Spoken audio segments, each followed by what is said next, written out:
could be yours. Cash to make 2026 the year of yes. That's yes to holidays, yes to treats, yes to making all of those dreams come true this year. Just make sure you don't miss out. For another chance to win £85,000 cash, text cash to 63225. One entry costs £2.50 plus one standard network rate message. Or text bonus to 63225. 5 entries cost £5 plus one standard network rate message. Go to gbnews.com/win. Entries start at £2.50. Call 0903 686 3232. Calls cost £2.50 plus your network access charge. Or post your name and number to GB18 PO Box 8690 Derby DE1 9TT. UK only. Entrance must be 18 or over. Lines close at 4 p.m. on the 30th of January. Please check the closing time if listening or watching on demand. Good luck.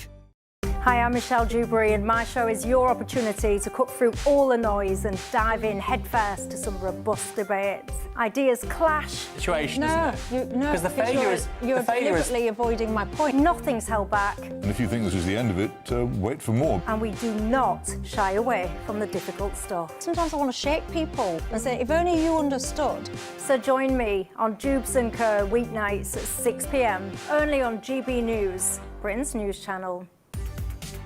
From the school run to the home run, watch a new show for all of Britain. He can say whatever he wants. A straight-talking show where all voices are heard.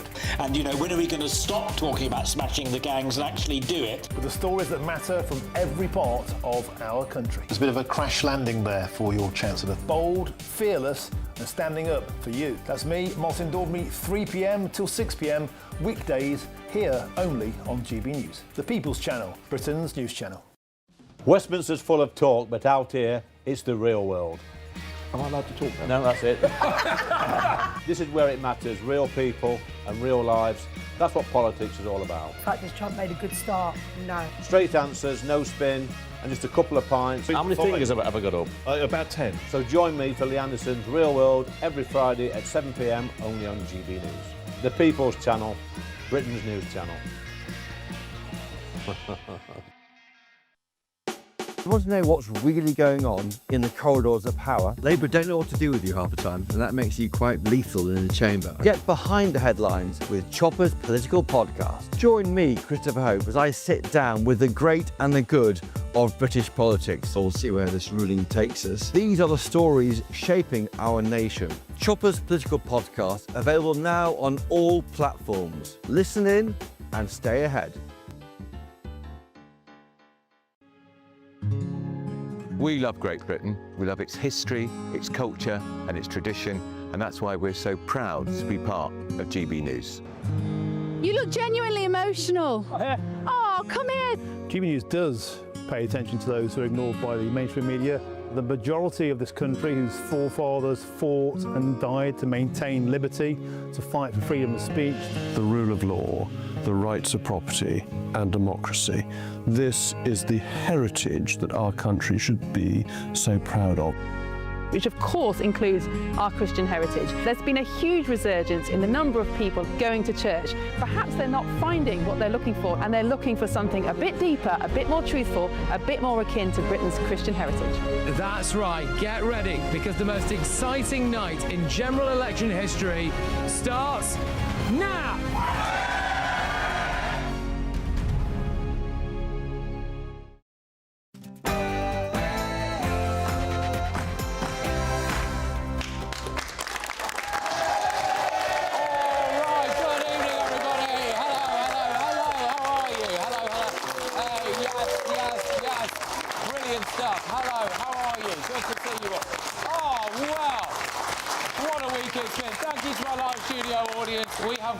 Tonight, it's 9 p.m. I'm Patrick Christys. Tonight. Salam alaikum. Good morning, everyone. The Chief Constable, Craig Guilford, has today retired from West Midlands Police with immediate effect. Well, the West Midlands Chief Constable has gone. But it's not enough. He should be stripped of his pension. Also, I will welcome Robert Jenrick into this room and into Reform UK. OK, who here thinks it's a good thing that Robert Jenrick has joined Reform? Does anyone not? Is anyone against it? Oh, OK, all right. Well, we've got exclusive polling that tells you exactly how the public actually feel, and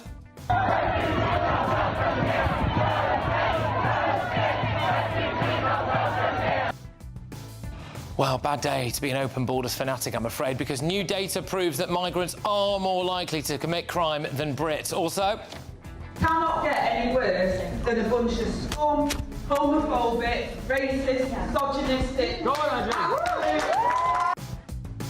who here would pay to hear Angela Rayner speak? Oh, she's such a poet, though. You hear her, it rolls off the tongue. It's majestic, isn't it? Well, someone is going to, because it looks like she's about to become an after-dinner speaker. Plus, things that we do, the way we behave, the way we get involved, it has an impact on every creature on Earth.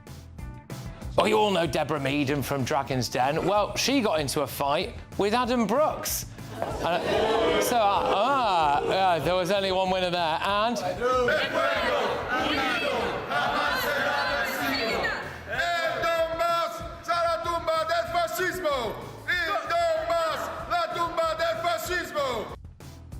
This is absolute gold, OK? The leader of one of Britain's biggest unions has been seen on video holding a communist flag and attending a pro-Putin rally in occupied Ukraine. It's remarkable. And these are, of course, the same unions that Labour caved into. So fantastic, isn't it? And do you remember the iconic British sitcom Dad's Army? Now, I'm going to have a word with these prisoners. You can't speak any German, can you, sir? They'll know by the tone of my voice that I'm in charge. They recognise authority when they see it. Yeah.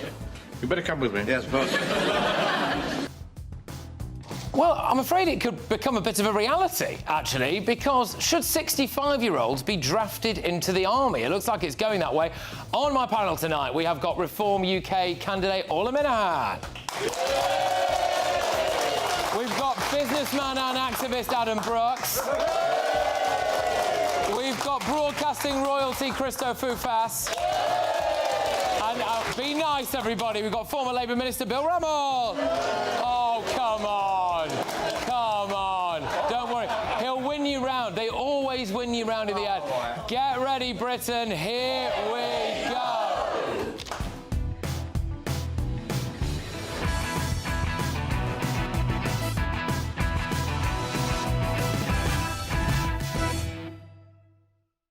It's a bad day to be a refugees welcome fanatic. Next.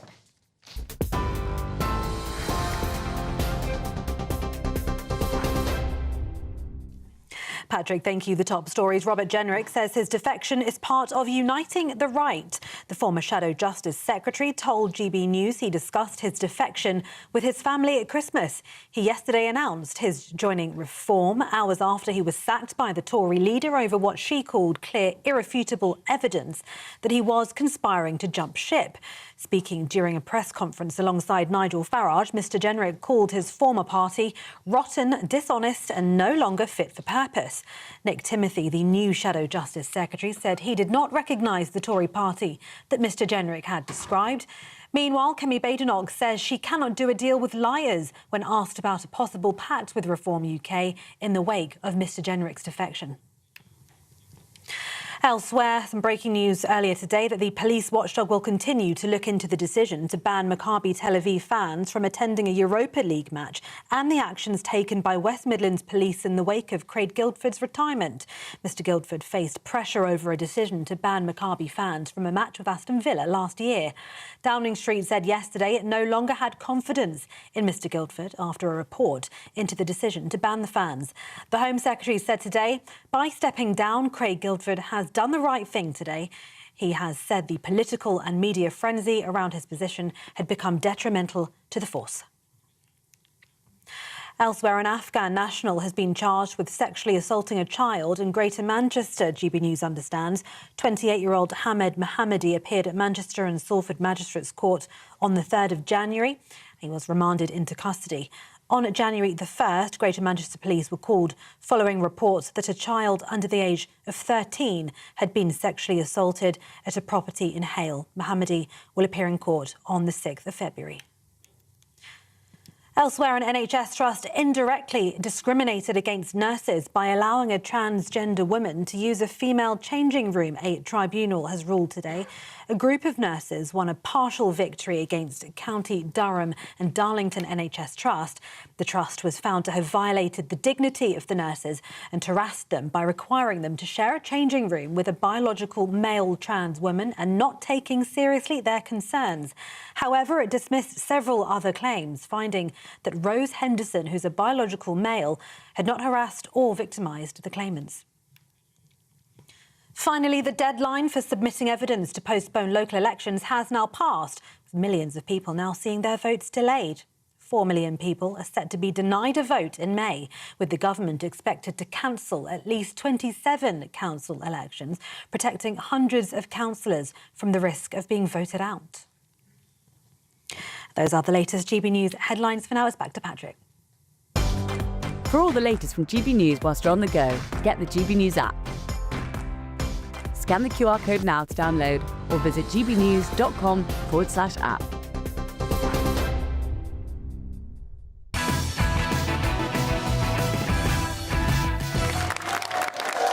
Well, good evening, everybody. Thank you to my wonderful audience who's come in some cases a very long way to be here.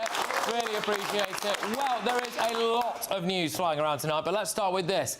Are migrants more likely to commit crime than Brits? Let's see what the data shows. So, migrants are responsible for 80% of all arrests for thefts on trains. These are new stats. Migrants are responsible for 36.6% of arrests for sexual offences on trains, 35.7% of the arrests for violent crimes, and 39.6% of arrests for drug-related offences. This is despite foreign nationals making up less than 10% of the population. So foreign nationals were convicted of more than a quarter of all sexual assaults on women in 2024. Afghans are around 14.5% more likely to commit sex offences than Brits. Look, my view is this. The crime of the century is being committed by our political class. They have seeded rapists, murderers, violent criminals and thieves all around our country. We have enough of our own wrong-uns, after all, don't we, to be honest with you, without adding to it. And it's not just here in Britain. This is an absolutely remarkable story in the worst possible way. Let's go over to the Netherlands now for a minute, because students claimed that they were raped after being forced to live in a complex alongside 125 refugees to, quote, aid integration. A total of 125 students and 125 refugees were going to live alongside each other. That was the plan. And they were encouraged to buddy up so that the new arrivals could adapt to life in the Netherlands more quickly. Well, there you go. I mean, what happened, of course, was absolutely monstrous. They did claim that they were, attacked and all of that kind of stuff. I mean, it really is amazing that we are putting ourselves in this situation, really. A Dutch investigation reported that they faced multiple sexual assaults, harassment, violence, stalking, and even claimed that, sadly, a gang rape had taken place. One person claims to have been threatened with a knife as well. Now, the mass immigration experiment, in my view, has failed. I think we are less safe. The negatives outweigh the positives, and frankly, being able to get a takeaway delivered 24/7 doesn't make it all worth it. So let's get the views of my panel on this. Adam, I'll start with you first, please. Your views on some of these stats. Look, firstly, I've been saying this online and on this channel for many, many years. I've been called racist, far right, and God knows what else. At the end of the day, we've been vindicated. We knew the migrant crime was off the chart. You only had to look at Europe, where they documented it for many years, to know that. Look, as a father of 2 daughters, I use them as an excuse, as an example every time. 37% of sexual offences on the on the rail network were by migrants. That is so disproportionate to how many there are in this country. It is scary. When you import men from countries, whether it be South Asian, Middle East or African, that treat women with such disregard and as sex slaves or as third-class citizens, you cannot expect them to act any differently when they arrive on these shores. We are importing monsters and our government does nothing about it. All right.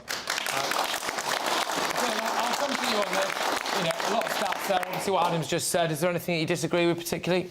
Yeah, so I'm not in favour of open borders. I welcome the fact that net migration in this country has reduced from over 1 million, as it was under the Tories, to about 200,000, and there are indications it's going down towards 0. That is welcome. And any migrant who comes here has to abide by British values, and they should and have to integrate.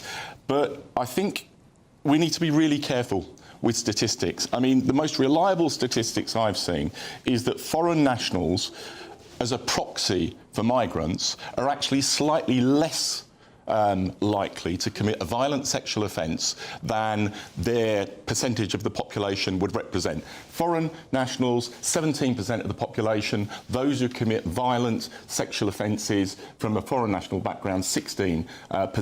So I think we need careful judgment. I think there's a real push from reform, from the right, to create, or to try to create, this impression that crime is shooting up and is out of control. We saw the Metropolitan Police figures this week that homicides are at the lowest level since 2014. Rape and sexual assault up massively there, Bill. I didn't see those figures. I will look at that. But homicides, the most important, and also amongst the under-25s, down by 73% in the last 3 years. Fine. All right. I'll come to you now on this. So, yeah, some of those stats there about the arrests, obviously, that we've seen. What do you make of that? You know, are we less safe, do you reckon, as a result? I don't want to start the evening off on a negative with Bill, but Bill... next week, I am going to the trial of the man that stabbed Rhiannon White 32 times with a screwdriver and left her dead and left a 6-year-old son. I'm just going to interject at this point. You're going to say alleged. Yeah, I am, yeah. Yeah, it was recorded. OK, I'm just going to say it's an active case, so let's just be careful about that. These men are running wild across this country. Women and girls are being raped. Adam is absolutely right. We've seen it. We've spoken to the women. We've spoken to the children. We've seen, you know, this is what we do. We protest. We spend our lives about this. And it's not far-right. It's not reform-led. It is factual led, and when you've spoken to the girls and their parents and you've seen the destruction that these men are doing to these families, then you would be on our side. Yeah. All right. OK. Just as a slight shift here, I'm just wondering, Christo, have you ever committed a crime or ever done anything? I'm just intrigued about you. I mean, what you do? Because I've got a foreign surname. No, I just wondered. Have you ever been on the wrong side of the law at all? Or? I feel like you're about to expose something, and you know, here we have your victim. Here he is, or she. No, I've been done for speeding years ago, but that's it. It's just that we have someone in the audience who might be about to reveal that actually you've not always been a little goody two-shoes. Oh my God! Christo's mum's here, everybody. And your dad. What are you doing here? I just wanted to tell the audience a little story about when you were about 17 years of age and you decided you wanted to go to a nightclub in London.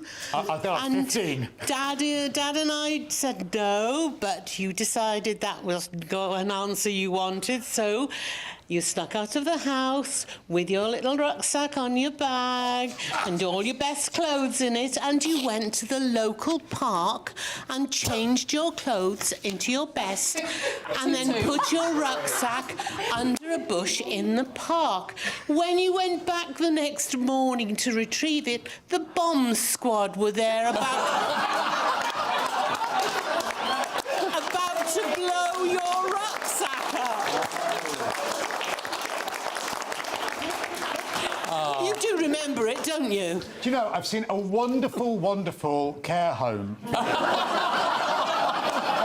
I saw it on television advertising. I think it was Panorama, actually. I think we'll get you in that one. You are actually right, because the train line in St Albans, where I grew up, goes through the park, and so I took my rucksack off and changed into my clothes for the nightclub. I think I was 15 at the time, and then because of like the IRA threat at the time, they tried to defuse my Sony Sports Walkman, which was in my rucksack. And the next day I got to the park and the police were all there doing a control controlled explosion.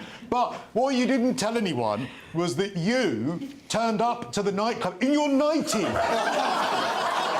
That's true. I was on the dance floor. I was feeling like I was really cool, and then suddenly I feel this hand on the back of my head, and it's my mother. Good for you. You're lucky it wasn't just my hand on the back of your head. Rollers in. Well, there we go. Well, I want to say a massive thank you to Christo's mum and dad, because we've been hiding them at the back of the studio. Oh, I love you, Christo. Well, it's okay.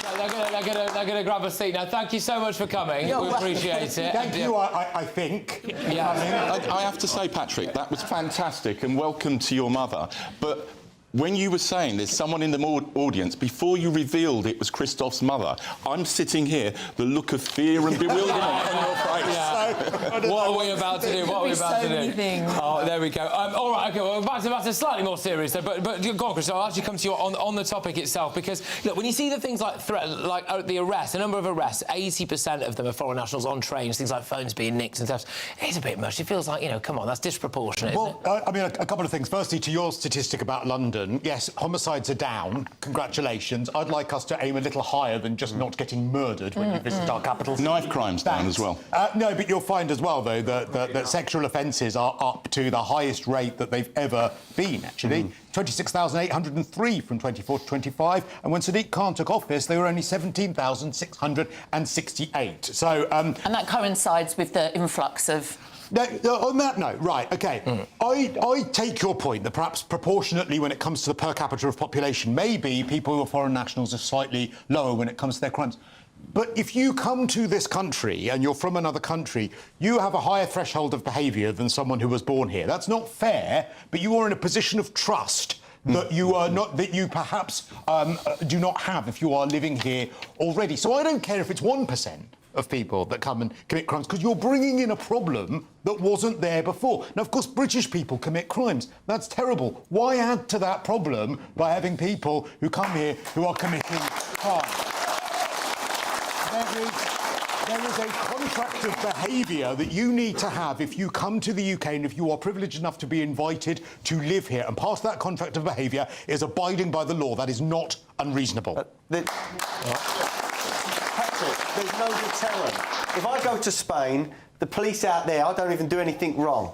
They scare the living hell out of me, right? If you go to Dubai, you look at the authorities and you think, I cannot do anything wrong in this country. Yet people come over here, they know our police are going to either run away or turn a blind eye. And something has to change. We've got youngsters growing up, laughing at the police, mocking the police. When I was young again, the police all look so big. Now they all look sort of dumpy and they're not fit. No, but at the end of the day, we need a police force that we are wary of. We don't have to be scared of them, but wary and respectful of. Do you know, Adam, look, we've got a story tonight where there's going to be justifiably significant criticism of the police, but the vast majority of police do a bloody good job trying to protect people. And to say, Adam, that they run away when people are committing crimes is just a million miles away from the truth. We've seen it online, and I'm not digging the hard. Well, you might have seen claims about it online. On the front line, but the people at the top of the police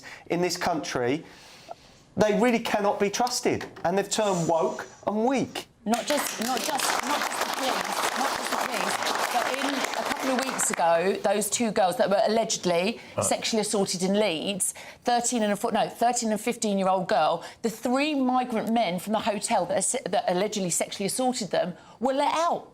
They were let go the next day. So, why is this happening? Why are they not? Why is it not? Why are we not coming down on this? There is no, as Adam says, there's no deterrent. It's just go in, get a slap on the wrist, let go. All right, OK. Well, look, it's a punchy start, isn't it? There we go. Look, I will just say, I get everyone understands I have to say this. Look, whenever there's a live case, everyone's innocent until proven guilty. It's all alleged that we'll have to wait and let due process take its course. But we've got a lot more news to crack on with. And before that, though, of course, I couldn't let you all get going without telling you about the Great British Giveaway. Fantastic. It's £85,000 in tax-free cash. Make sure that you don't miss out. Here's how you can be in it to win it. There's only 2 weeks left to ensure you're in the draw to win our biggest cash prize so far. An incredible £85,000 in tax-free cash could be yours. Hi, I'm Jane from Manchester. I won £54,321 with the Great British Giveaway. It is real and it does happen to everyday people like myself. And that one text has just made my life 100% better. But you have to hurry, as lines close on Friday the 30th of January. For another chance to win £85,000 cash, text cash to 63225. One entry costs £2.50 plus one standard network rate message. Or text bonus to 63225. 5 entries cost £5 plus one standard network rate message. Go to gbnews.com/win. Entries start at £2.50. Call 0903 686 3232. Calls cost £2.50 plus your network access charge. Or post your name and number to GB18 PO Box 8690 Derby DE1 9TT. UK only. Entrants must be 18 or over. Lines close at 4 p.m. on the 30th of January. The winner may be contacted live on GB News, week commencing 9th of February. Please check the closing time if listening or watching on demand. Good luck. OK, well, good luck, everybody. So you might have seen this. Pub landlord, activist, esteemed panellist Adam Brooks recently voiced his concerns about the deterioration of free speech in modern Britain, especially when it comes to arrests for X and online stuff. Well, Deborah Meaden off of Dragon's Den responded online. They had a little bit of a scrap. We're going to talk about that first, though. The leader of one of Britain's biggest unions has been seen holding a communist flag and attending a pro-Russian rally in occupied Ukraine. You could not make this up. We're going to talk about that when we come back.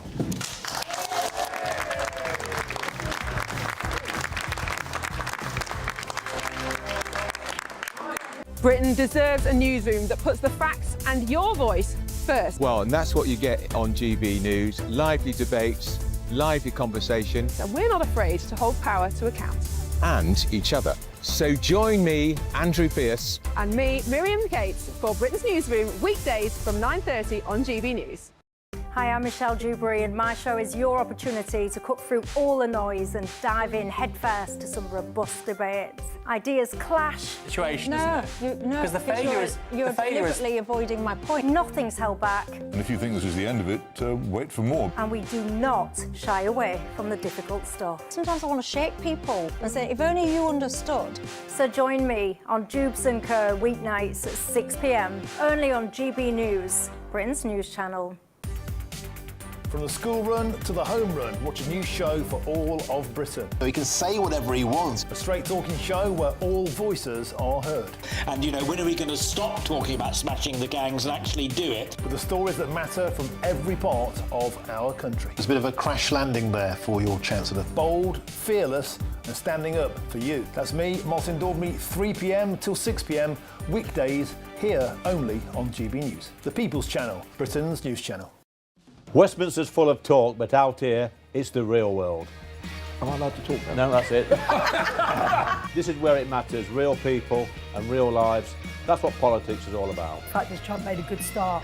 No. Straight answers, no spin, and just a couple of pints. How many fingers have I ever got up? About 10. So join me for Lee Anderson's Real World every Friday at 7 p.m, only on GB News.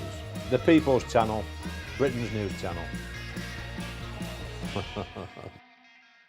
At GB News, we love to hear from you, our loyal community. So drop us a line at gbnews.com/yoursay. There you can talk to each other and also to the presenters live on air. gbnews.com/yoursay, because GB News is your channel, Britain's news channel. You want to know what's really going on in the corridors of power? Labour don't know what to do with you half the time, and that makes you quite lethal in the chamber. Get behind the headlines with Chopper's Political Podcast. Join me, Christopher Hope, as I sit down with the great and the good of British politics. We'll see where this ruling takes us. These are the stories shaping our nation. Chopper's Political Podcast, available now on all platforms. Listen in and stay ahead. Join me, Nana Okoye, for an informative, interactive news programme with a difference. It's fun. No, he didn't say that, Dave. I'm so surprised. I think there's an element of truth to that. Join me from 3 p.m. every weekend, only on GB News, Britain's news channel.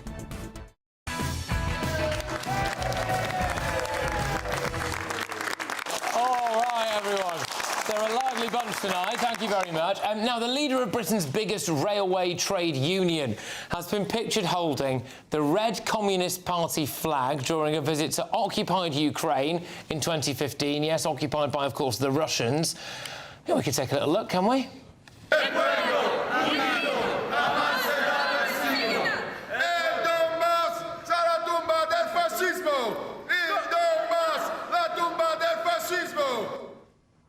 It doesn't get any better than that in a way, does it? Really? You've got the communist flags everywhere, you've got the bloke from the RMT who appears to be the only one not singing because they're all singing in Russian, so you can spot him a mile off. And then, you know, there we go. The General Secretary of the RMT has been shown posing in front of a statue of Lenin and, well, kind of chanting. He was present while slogans were chanted anyway, in Russian during an anti-fascist event. Now, there are reports that the RMT union has provided thousands of pounds in financial support for Labour MPs or Labour-aligned campaigns in the period before the 2024 UK general election. Of course, I believe members of the RMT got quite a nice pay rise as well from the government. Well, the RMT is not officially affiliated with the Labour Party and its political funding is separate from the party's formal union affiliations, but obviously it's not a good look, is it, when you see all of that there? So, go on, Christo, I'll come to you first. I mean, it's a pretty bad look to be there with the communist flags in Russian-occupied Ukraine, leading a union here in this country, isn't it? Well, when you look at the policies of this government,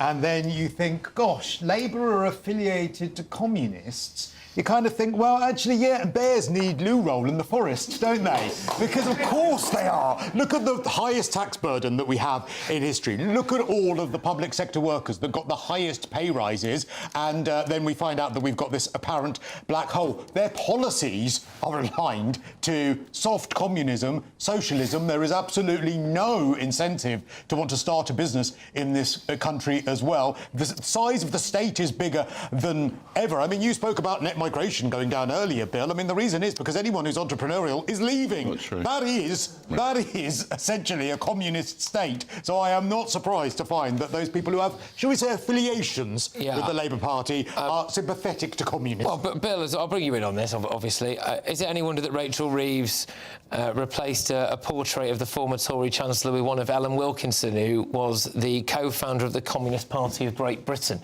And then you've got the RMT leader there. Did you ever take money from the RMT? No. And there are lots of arguments you can make. The idea that this government and this Labour Party are communists is a million miles from the truth. I think what was exposed in terms of Eddie Chapman, the General Secretary of the RMT, protesting against the Ukrainians in the Donbass in support of Russia was absolutely disgusting. It's unconscionable. In terms of the politics of this, the RMT was expelled from the Labour Party 21 years ago because it put candidates up against official Labour candidates. Yes, like all public bodies and private bodies, it has given money since then to the Labour Party. That's historic. I think... It's not that historic, it's happened quite recently. Yeah, hold on. But this has just come out, and this was 2015. I think, I very much doubt the party will take any money from the RMT in the future. The more important question is, given what this General Secretary has done in an invaded part of Ukraine, I think its members should be challenging this General Secretary. Yeah, but annoyingly, they probably won't, will they? But, Adam, because one of the big things that this Labour government did, in fact, one of the first things this Labour government did was, of course, cave into the unions, wasn't it? Inflation-busting pay rises, especially for people who drive trains, work on trains, or all of that. And are they affiliated to the RMT by any chance, those people? Well, some of them will be, yes. Yes, that's a strange thing, isn't it? It is quite interesting, that. So yeah, I suppose not the best look, Adam. No, look, I've been on these refugees welcome marches to report, and you see the unions' flags, whether it be the RMT or the teachers' unions there, and they are flying their flags next to communist flags and Antifa, who are a violent, so-called anti-fascist group. They are very nasty people, and they walk and they protest next to these people. The far left have infiltrated so many levels of this country through the civil service as well, and I think there is a dangerous current within the Labour Party that I think are secret communists. And again, let's also remember that many years ago, it was alleged from the media that our own Prime Minister, Keir Starmer, had been in foreign countries that were very aligned to communism as well. I think Czechoslovakia. Czechoslovakia, wasn't it? He went on, like most normal teenagers, decided to, during a summer holiday, go to a Czechoslovakian work camp. There is a bit of a worry that there are factions within the far left and the Labour Party. I think because obviously there was a huge amount of strikes, huge amount of strikes that plagued the back end of the Tories, and lots of threats of strikes, now as well, aren't there? And when you look at the unions, right, and you think, OK, well, we can't tar them all with the same brush, but this guy's a very, very prominent union member, posing very willingly. He's not an idiot. He will have known, of course, it was Russian-occupied Ukraine. He will have had some idea what they were chanting, and then you've got the communist flag with him as well. So why is it that anyone is listening to trying to take these unions seriously? Do you feel as though the unions are basically run by communists? Yes, of course they are, and it's just corruption, corruption, corruption. I will never, ever again hear anybody say reform and the Russians, reform and like this constant, ridiculous alignment that they have with the two, which is absolutely untrue. Of course it is. The problem is your leader in Wales is in prison because of his association with Russia. And where is he now? In prison? In That's prison, the point. yeah. He's not running a union, is he? No, but he's been imprisoned. That's the challenge. So should everybody. And Nigel Farage saying that the international leader he most admires is Vladimir Putin. That's not I think is really worrying. That's not how he said it, Bill, and you know. That is how he said it. Social media things. Okay. My point is that if you... All right, we'll wait for that to get you a microphone, don't worry, but you've got it anyway. So go on, Ola. So my point is that if anybody has any kind of alignment or anything with social communism, etc., they should be absolutely dealt with, done, dusted, imprisoned, exactly as you've referred to what happened to the guy in the leader in Wales. And there should be absolutely no to-in and fro-in, done deal. And to be honest, you say about Starmer runs this country like a communist country. That's the way he's going. He is absolutely everything about it. Patrick, what amazes me is that people are fine with the communist flag being waved everywhere. Communism, it's reported, has killed or caused 100 million deaths over the last 100 or so years. Yet, if someone waves a Nazi flag, they will be put in prison or arrested. And, I mean, that is bad taste. How is it not bad taste if someone is waving a communist flag? It is bad taste.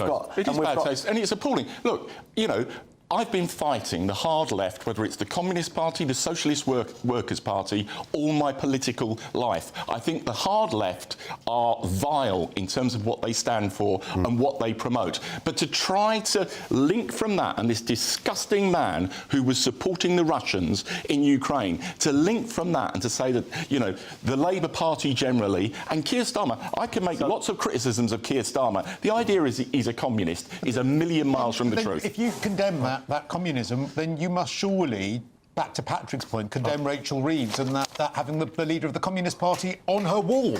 And I think she was commemorating her, if I remember it correctly. Hold on, for her role in the emancipation of women and giving women the vote. Oh, all right, well, there we go. All right, okay.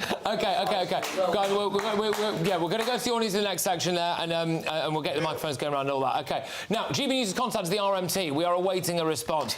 A spokesperson for the RMT told The Telegraph, by the way, in case you're wondering, it is in English and not Russian. Eddie Dempsey is a lifelong anti-fascist with an extensive track record of fighting racism in Britain and abroad. His decision to go on a humanitarian convoy to Ukraine was motivated by the appalling House of Trade Unions fire in 2014, in which at least 42 people were killed following clashes with the far-right Ukrainian nationalists. Mr Dempsey has at no time supported Russia's invasion of Ukraine, has repeatedly called for the peaceful resolution to the conflict. Of course he has. There we go. Right, coming up. Anyone in the audience who's over 65? Anyone?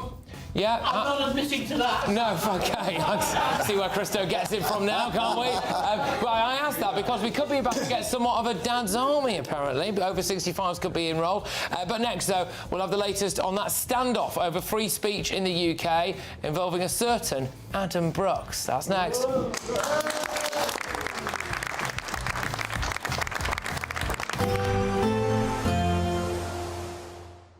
I hope we haven't forgotten anything. Travel insurance, I tick that box. Yeah, but remember what you forgot last year. All Clear Travel Insurance sponsors GB News Travel Destinations Forecast.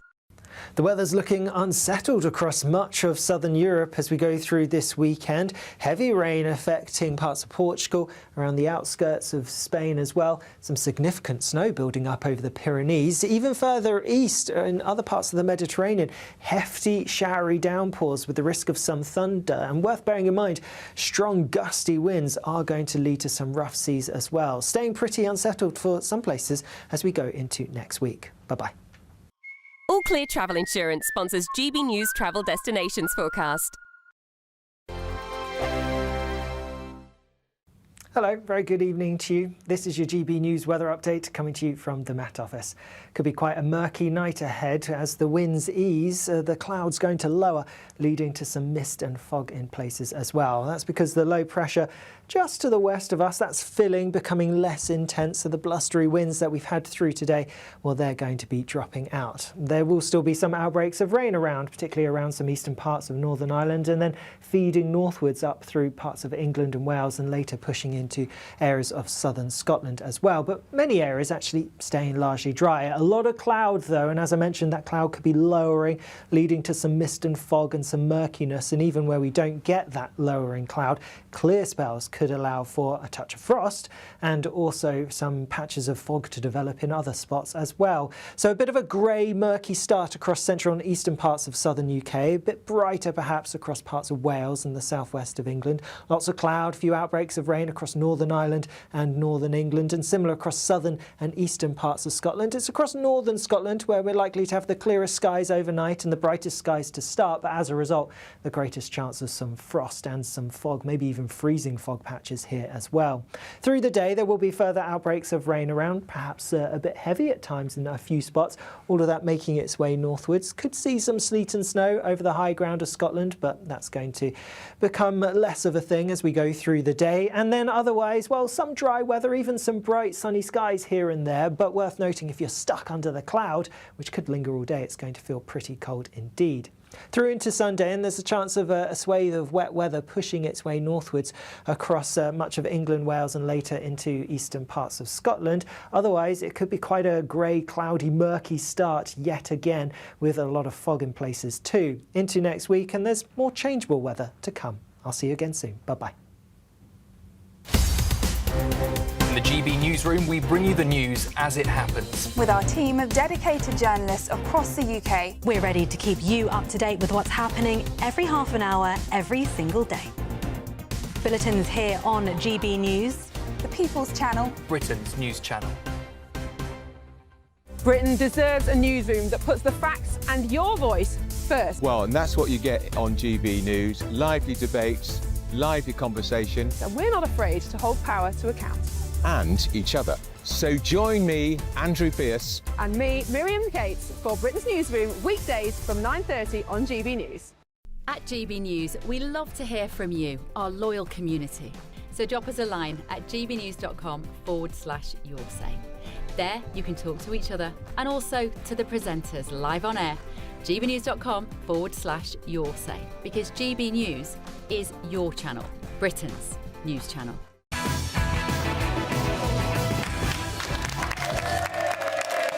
Welcome back, everybody. A couple of people making their way back in. There we go. Lovely stuff. Thank you very much. Now, Dragon's Den star Deborah Meaden has sparked a row online after questioning whether people are persecuted in Britain for expressing their opinions. So, reacting online to a post by Adam Brooks, here with us this evening, Deborah asked for cast iron examples to back up his claim that exercising free speech can get you cancelled, sacked or even arrested. Well, the BBC star didn't have long to wait, did she? Because social media quickly flooded her with examples. Just a few names that came up: Graham Linehan, Maya Forstater, Lucy Connolly, Martina Navratilova. I mean, we could go on.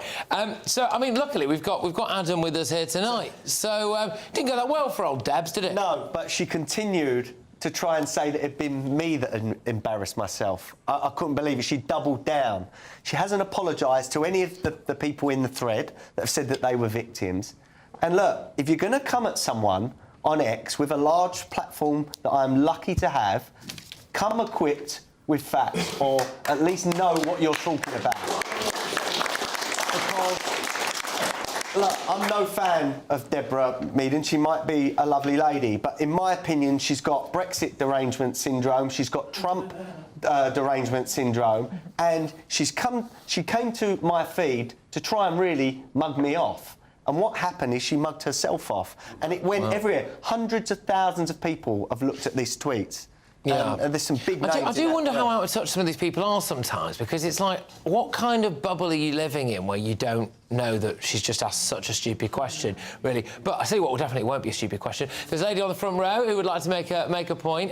Would you mind just telling everyone where you've come from this evening? Yes, I've come from Northern Ireland, County Antrim. Thank you very much. Brilliant.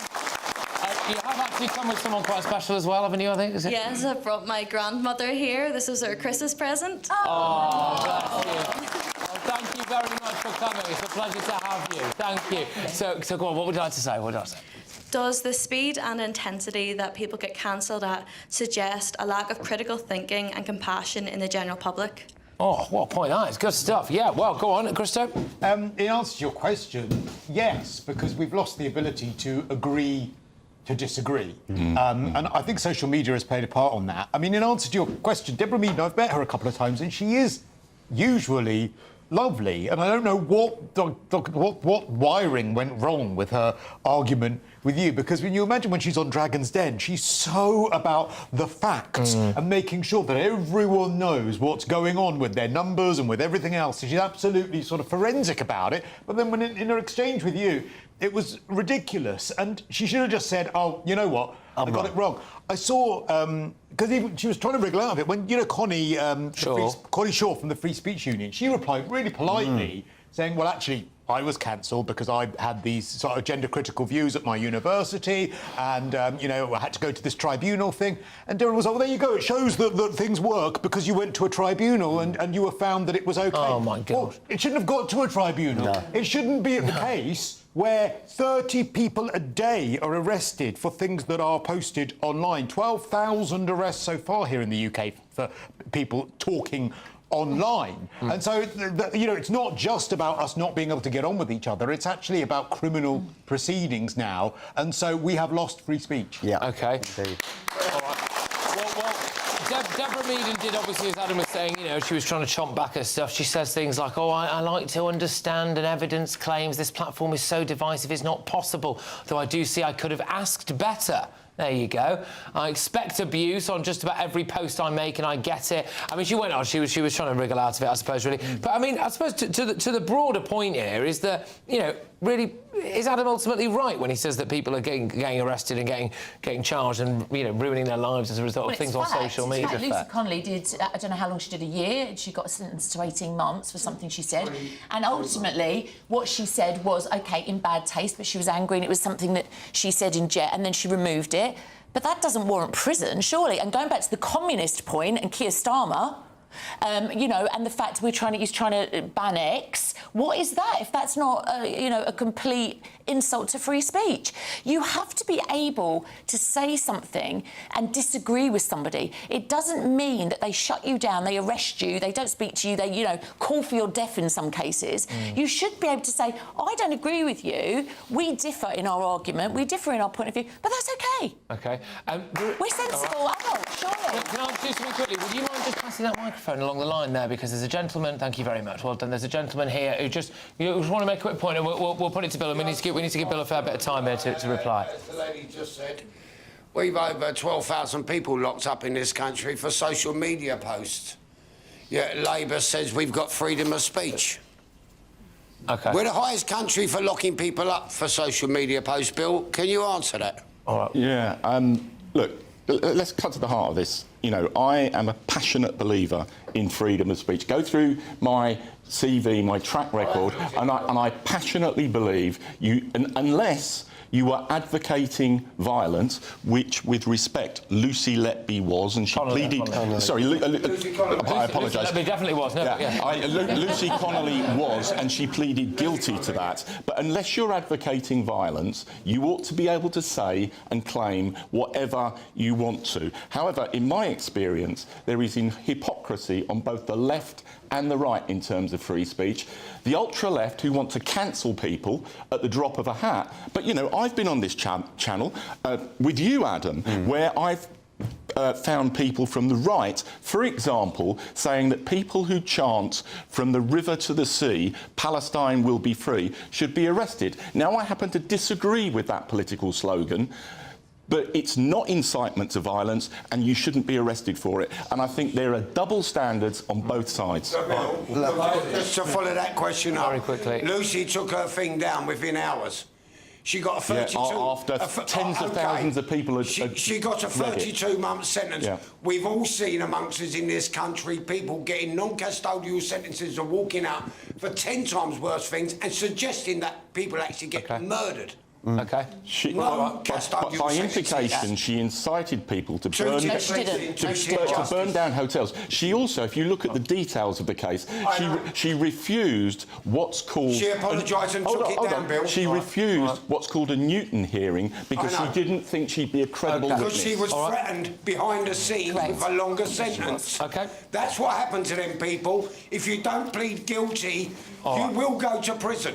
Yeah. You'll do the full sentence. That's what they were told. All right, fair enough. Well, there you go. We are. We're going to whiz ourselves on stage. Fair enough. Yeah. All right. Well, look, again, you know, it's one of the most controversial cases, isn't it? You know, obviously people on the left say, well, she was found guilty, but then, you know, as the gentleman points out, I think there was a fair bit of legal pressure, wasn't there, to say the least? Right, OK, well done. The audience is absolutely bang on it tonight, aren't they? We have contacted Deborah Meaden's team. We're awaiting a response. When it comes to Deborah, I'm out.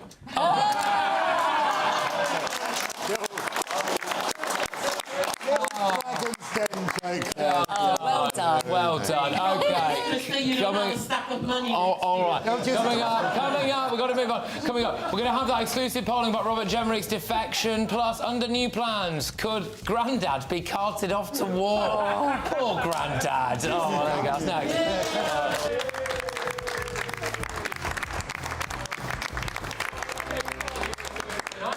I'm Michelle Dewberry. This is Jubes & Co with you. Hello, everyone. Patrick Christys here to GB News. Britain's news channel. Access the stories that matter to you. Take the GB News family with you on any device.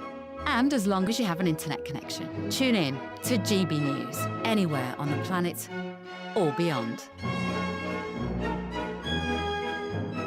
GB News, the People's Channel, Britain's news channel.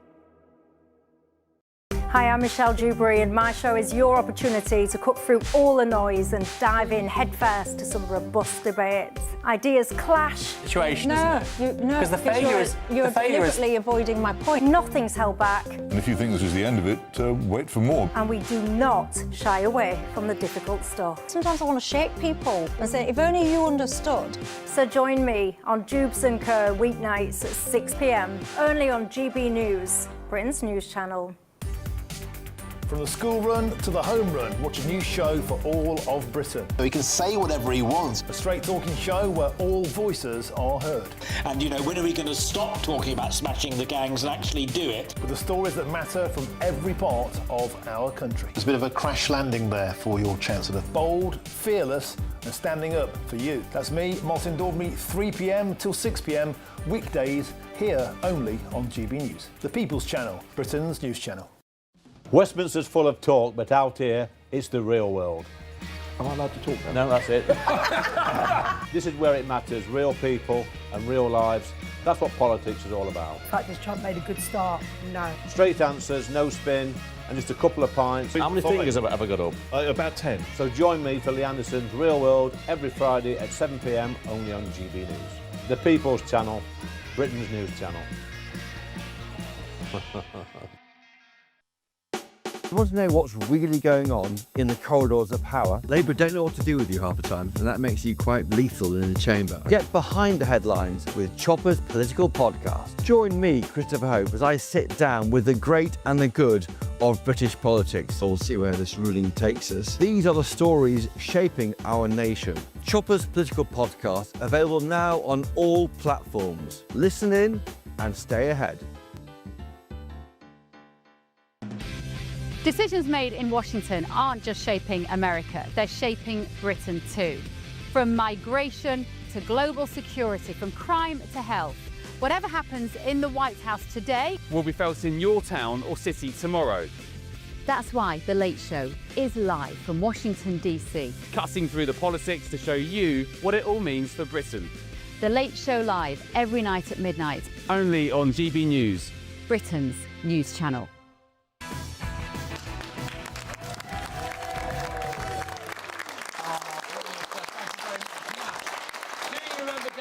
I'm sure you'll remember Dad's Army. It's that beloved sitcom featuring some elderly, home-based volunteers defending Britain during World War II. Now, I'm going to have a word with these prisoners. You can't speak any German, can you, sir? They'll know by the tone of my voice that I'm in charge. They recognise authority when they see it. Yeah. You better come with me. Yes, boss. Well, it's not a sitcom anymore. It could be a reality, I'm afraid, because it looks as though military veterans aged up to 65 could face being mobilised under new powers to prepare the armed forces for war. The government is set to increase the age at which the nation's pool of retired soldiers, known as the Strategic Reserve, can be called upon. They're going to increase it from 55 to 65. Right, OK, I'm gonna get cracking with this now. I think there's a chap on the front row here. Sir, fantastic. Were you a veteran yourself, by any chance? Yes, I am, sir. Well done. Good stuff. Are you allowed to talk about what unit you were in, or you allowed to talk about what unit you were in, or what you did? I was in 5-9 Independent Commando Squadron, Royal Engineers. Oh, brilliant. Well done. Thank you for everything you've done, mate. I appreciate it. What do you think about the idea of calling up people who are up to the age of 65? I think it's ridiculous, personally. The fact that you lock up 4,500 veterans a year in prison, 65% of them are locked up for violence and sex offences, and it's directly linked to their service life stress, PTSD. And they don't treat that. So you're going to let the 4,500 military veterans out of prison? Right. Can I just ask you a quick point? You don't think we treat our veterans well enough, I take it? No, not at all. No. No, I got contaminated with a nerve agent in South America, Central America. Wow, and you didn't have much aftercare? No, nothing. I got kicked out with no aftercare, no resettlement or anything. Gosh, well, I'm very sorry about that. Again, I just reiterate thank you for everything that you've done. And you know, we need people like you. I hope you do feel valued, because the overwhelming majority of the British public are full square behind our veterans. It's a shame, unfortunately. I think in politics all too often they are not. Right, over 65s, or sorry, up to 65s being called up. Go on, anyone who wants it? Well, I wonder if there's logic to this, because we saw this week, didn't we, that Age UK were warning that 2 million pensioners will be in poverty. We've robbed them of their winter fuel payment. We've said that we're not going to give them their freedom passes anymore, and we keep raising retirement age. So this might be the only way that they can keep warm and actually get anywhere is to go to a war zone, the poor things. I mean, as if you would do this if you were a pensioner in this country. I don't know, maybe I'm wrong, but I kind of think that you would stick maybe 2 or even more fingers up at them and say, no, thank you very much indeed. Just quickly, Bill, is the reality of this actually that it's because our armed forces have been so hollowed out that we might need the 65? Yeah, well, the former Tory Defence Secretary admitted that under the Tories the armed forces were hollowed out, and this is part of the effort to rebuild them, increasing defence expenditure. But let's be clear what this is. This is about the Strategic Reserve, raising the age from 55. So these are the guys who are held in reserve from 55 to 65. Personally, I question that. I'm 66, and I'm not sure however... Dodge the draft. Dodge the draft. Yeah. But I'm not sure however much you keep yourself fit, whether you are able at the age of 65 to involve yourself in conflict. I would imagine that none of these people would be put into a frontline position. All right, we've got 30 seconds, so that's it, Max. It's my opinion, and that of many others, that Starmer is a warmongerer. It seems like he's desperate to take us to a conflict. I'm a man with a young son that I'm never allowed to go to a foreign land. If an army invaded us here, I would stand up and fight, and so would my son. OK. Not all right, well, there we go. Right, look, I've got a big hour coming your way. That West Midlands police chief has gone. We've also got exclusive polling, which shows how the public really feel about Jenrick's defection. And Angela Rayner's got a new job, despite saying she didn't think MP should have a second job. That's nice.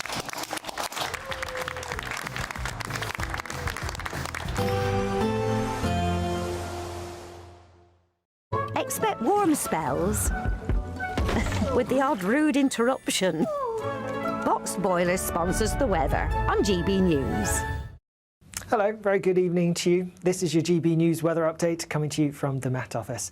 Could be quite a murky night ahead as the winds ease, the clouds going to lower, leading to some mist and fog in places as well. That's because the low pressure just to the west of us, that's filling, becoming less intense, so the blustery winds that we've had through today, well, they're going to be dropping out. There will still be some outbreaks of rain around, particularly around some eastern parts of Northern Ireland, and then feeding northwards up through parts of England and Wales, and later pushing into areas of southern Scotland as well. But many areas actually staying largely dry. A lot of cloud though, and as I mentioned, that cloud could be lowering, leading to some mist and fog and some murkiness. And even where we don't get that lowering cloud, clear spells could allow for a touch of frost and also some patches of fog to develop in other spots as well. So a bit of a grey, murky start across central and eastern parts of southern UK, a bit brighter perhaps across parts of Wales and the southwest of England. Lots of cloud, few outbreaks of rain across Northern Ireland and northern England, and similar across southern and eastern parts of Scotland. It's across northern Scotland where we're likely to have the clearest skies overnight and the brightest skies to start, but as a result, the greatest chance of some frost and some fog, maybe even freezing fog patches here as well. Through the day, there will be further outbreaks of rain around, perhaps a bit heavy at times in a few spots, all of that making its way northwards. Could see some sleet and snow over the high ground of Scotland, but that's going to become less of a thing as we go through the day. And then otherwise, well, some dry weather, even some bright sunny skies here and there, but worth noting if you're stuck under the cloud, which could linger all day, it's going to feel pretty cold indeed. Through into Sunday, and there's a chance of a swathe of wet weather pushing its way northwards across much of England, Wales and later into eastern parts of Scotland. Otherwise, it could be quite a grey, cloudy, murky start yet again, with a lot of fog in places too. Into next week, and there's more changeable weather to come. I'll see you again soon. Bye-bye. Expect warm spells with the odd rude interruption. Box Boilers sponsors the weather on GB News. There's just 3 weeks left to grab your chance to win our biggest cash prize to date. An incredible £85,000 in tax-free cash could be yours. Cash to make 2026 the year of yes. That's yes to holidays, yes to treats, yes to making all of those dreams come true this year. Just make sure you don't miss out. For another chance to win £85,000 cash, text cash to 63225. One entry costs £2.50 plus one standard network rate message, or text bonus to 63225. 5 entries cost £5 plus one standard network rate message. Go to gbnews.com/win. Entries start at £2.50. Call 0903 686 3232. Calls cost £2.50 plus your network access charge. Or post your name and number to GB18 PO Box 8690 Derby DE1 9TT. UK only. Entrance must be 18 or over. Lines close at 4 p.m. on the 30th of January. Please check the closing time if listening or watching on demand. Good luck. Hi, I'm Michelle Dewberry, and my show is your opportunity to cut through all the noise and dive in headfirst to some robust debates. Ideas clash. Situation, No, Because the failure is... You're deliberately avoiding my point. Nothing's held back. And if you think this is the end of it, wait for more. And we do not shy away from the difficult stuff. Sometimes I want to shake people and say, if only you understood. So join me on Jubes & Co. weeknights at 6 p.m, only on GB News, Britain's news channel. Join me, Nana Akwe, for an informative, interactive news programme with a difference. It's fun. No, he didn't say that, Dave. I'm so surprised. I think there's an element of truth to that. Join me from 3 p.m. every weekend, only on GB News, Britain's news channel. From the school run to the home run, watch a new show for all of Britain. So he can say whatever he wants. A straight-talking show where all voices are heard.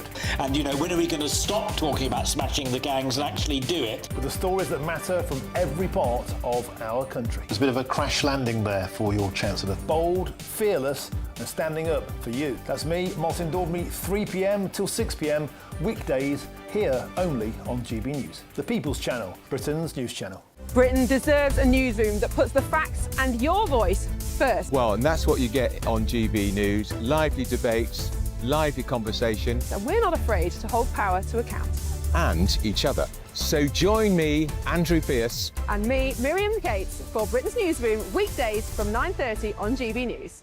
Britain was once the envy of the world. But look around. A nation that no longer knows what it is or where it's going. A country that's broken. How do we fix Britain? How do we bring it back? Friday night with Matt Goodwin at 8 p.m. only on GB News.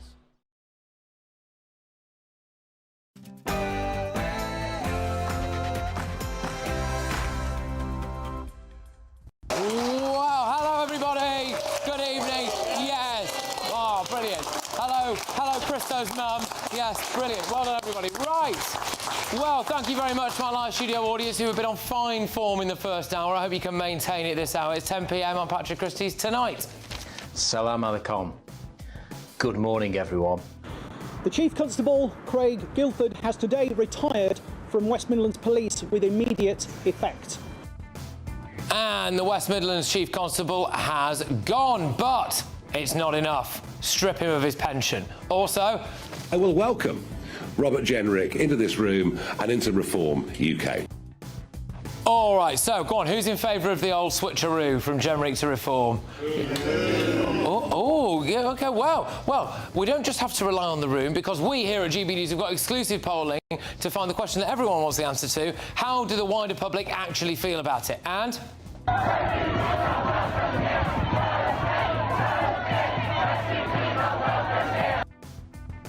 Yes, well, that new data does prove that migrants are more likely to commit crime than Brits. Of course, bad news for the old open border fanatics. Also... Cannot get any worse than a bunch of scum, homophobic, racist, misogynistic... Go on, Scum. Anyway, who here is going to part with their hard-earned cash to listen to Angela Rayner? No? Any more than you already have? Well, you already are, actually. You are already paying for her wages. So there you go. Anyway, it looks like she's got a second job, which, of course, Angela Rayner doesn't think MPs should really have, as far as I could tell. Anyway, and yes, watch out, because remember this iconic British sitcom Dad's Army? Now, I'm going to have a word with these prisoners. You can't speak any German, can you, sir? They'll know by the tone of my voice that I'm in charge. They recognise authority when they see it. Yeah. You better come with me. Yes, boss. Well, get ready. No one under 65 is safe. Well, not quite, but it could become a reality, because up to the age of 65, if you are a reservist, you could be drafted into the army. Plus, I am clutching here a sneak peek of tomorrow's newspaper front pages. Shall I tell you what's on a couple of the big ones? The Daily Mail go for Labour is told now protect all women. Do you remember the Darlington nurses? They've been on my show a couple of times. The wonderful nurses who were made to change in a completely separate change room after having to share their changing room with a bloke with full tackle and a girlfriend who called himself something like Dorothy, and they didn't want to be doing that. Anyway, they've won the tribunal, right? So that's good, but now the government needs to act. Yes. But here's another one for you on the Times. Now, the Times, which is the Prime Minister is now under pressure to get rid of Wes Streeting, apparently. So that's on the front page of the Times. Oh, we'll find out what particular scandal that involves. On my panel tonight, we've got Reform UK candidate Orla Minnan. Businessman and activist Adam Brooks. Broadcasting royalty Christo Foodfast. And we have got the former Labour Minister who surely has won some of you round by now. It's Bill Rammell. Oh, it's better, Bill. It's better. It's better. Yes, OK. Work in progress. We'll get there in the end. A decade of national renewal. Right, OK. Get ready, Britain. Here we go.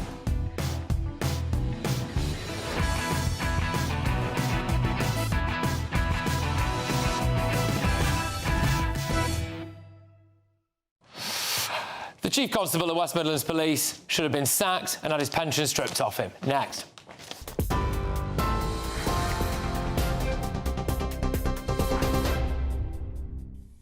Patrick, thank you. The top stories this hour. Robert Jenrick says his defection is part of uniting the right. The former Shadow Justice Secretary told GB News he discussed his defection with his family at Christmas. He yesterday announced he's joining Reform hours after he was sacked by Kemi Badenoch over what she called clear, irrefutable evidence that he was conspiring to jump ship. Speaking during a press conference alongside Nigel Farage, Mr Jenrick called his former party rotten, dishonest and no longer fit for purpose. Nick Timothy, the new Shadow Justice Secretary, said he did not recognise the Tory party Mr Jenrick had described. Meanwhile, Kemi Badenoch says she cannot do a deal with liars when asked about a possible pact with Reform UK in the wake of Robert Jenrick's defection. Elsewhere, the police watchdog will continue to look into the decision to ban Maccabi Tel Aviv fans from attending a Europa League football match and the actions taken by West Midlands Police in the wake of Craig Guildford's retirement.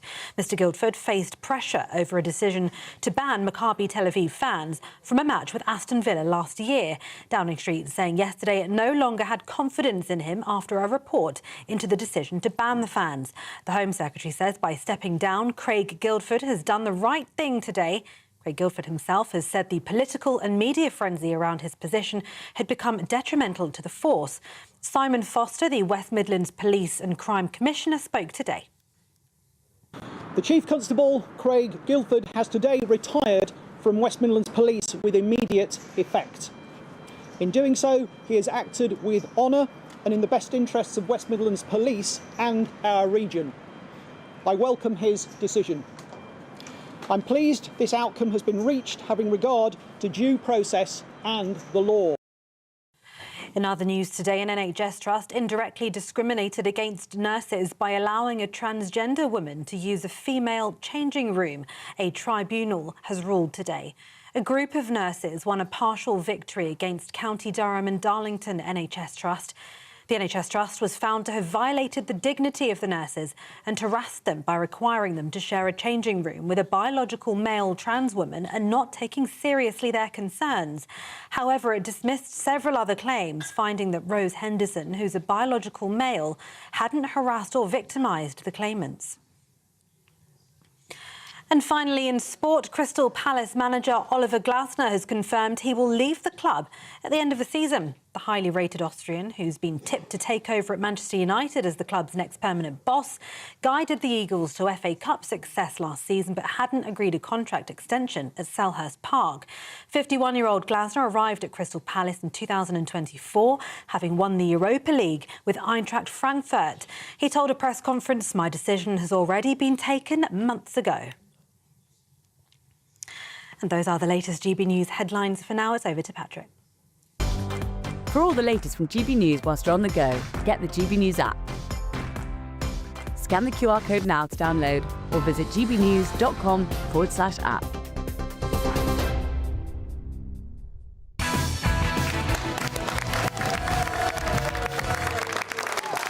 Welcome along to our wonderful live audience. Thank you very much to everyone who's made the journey to be here. So, the Chief Constable of West Midlands Police has gone.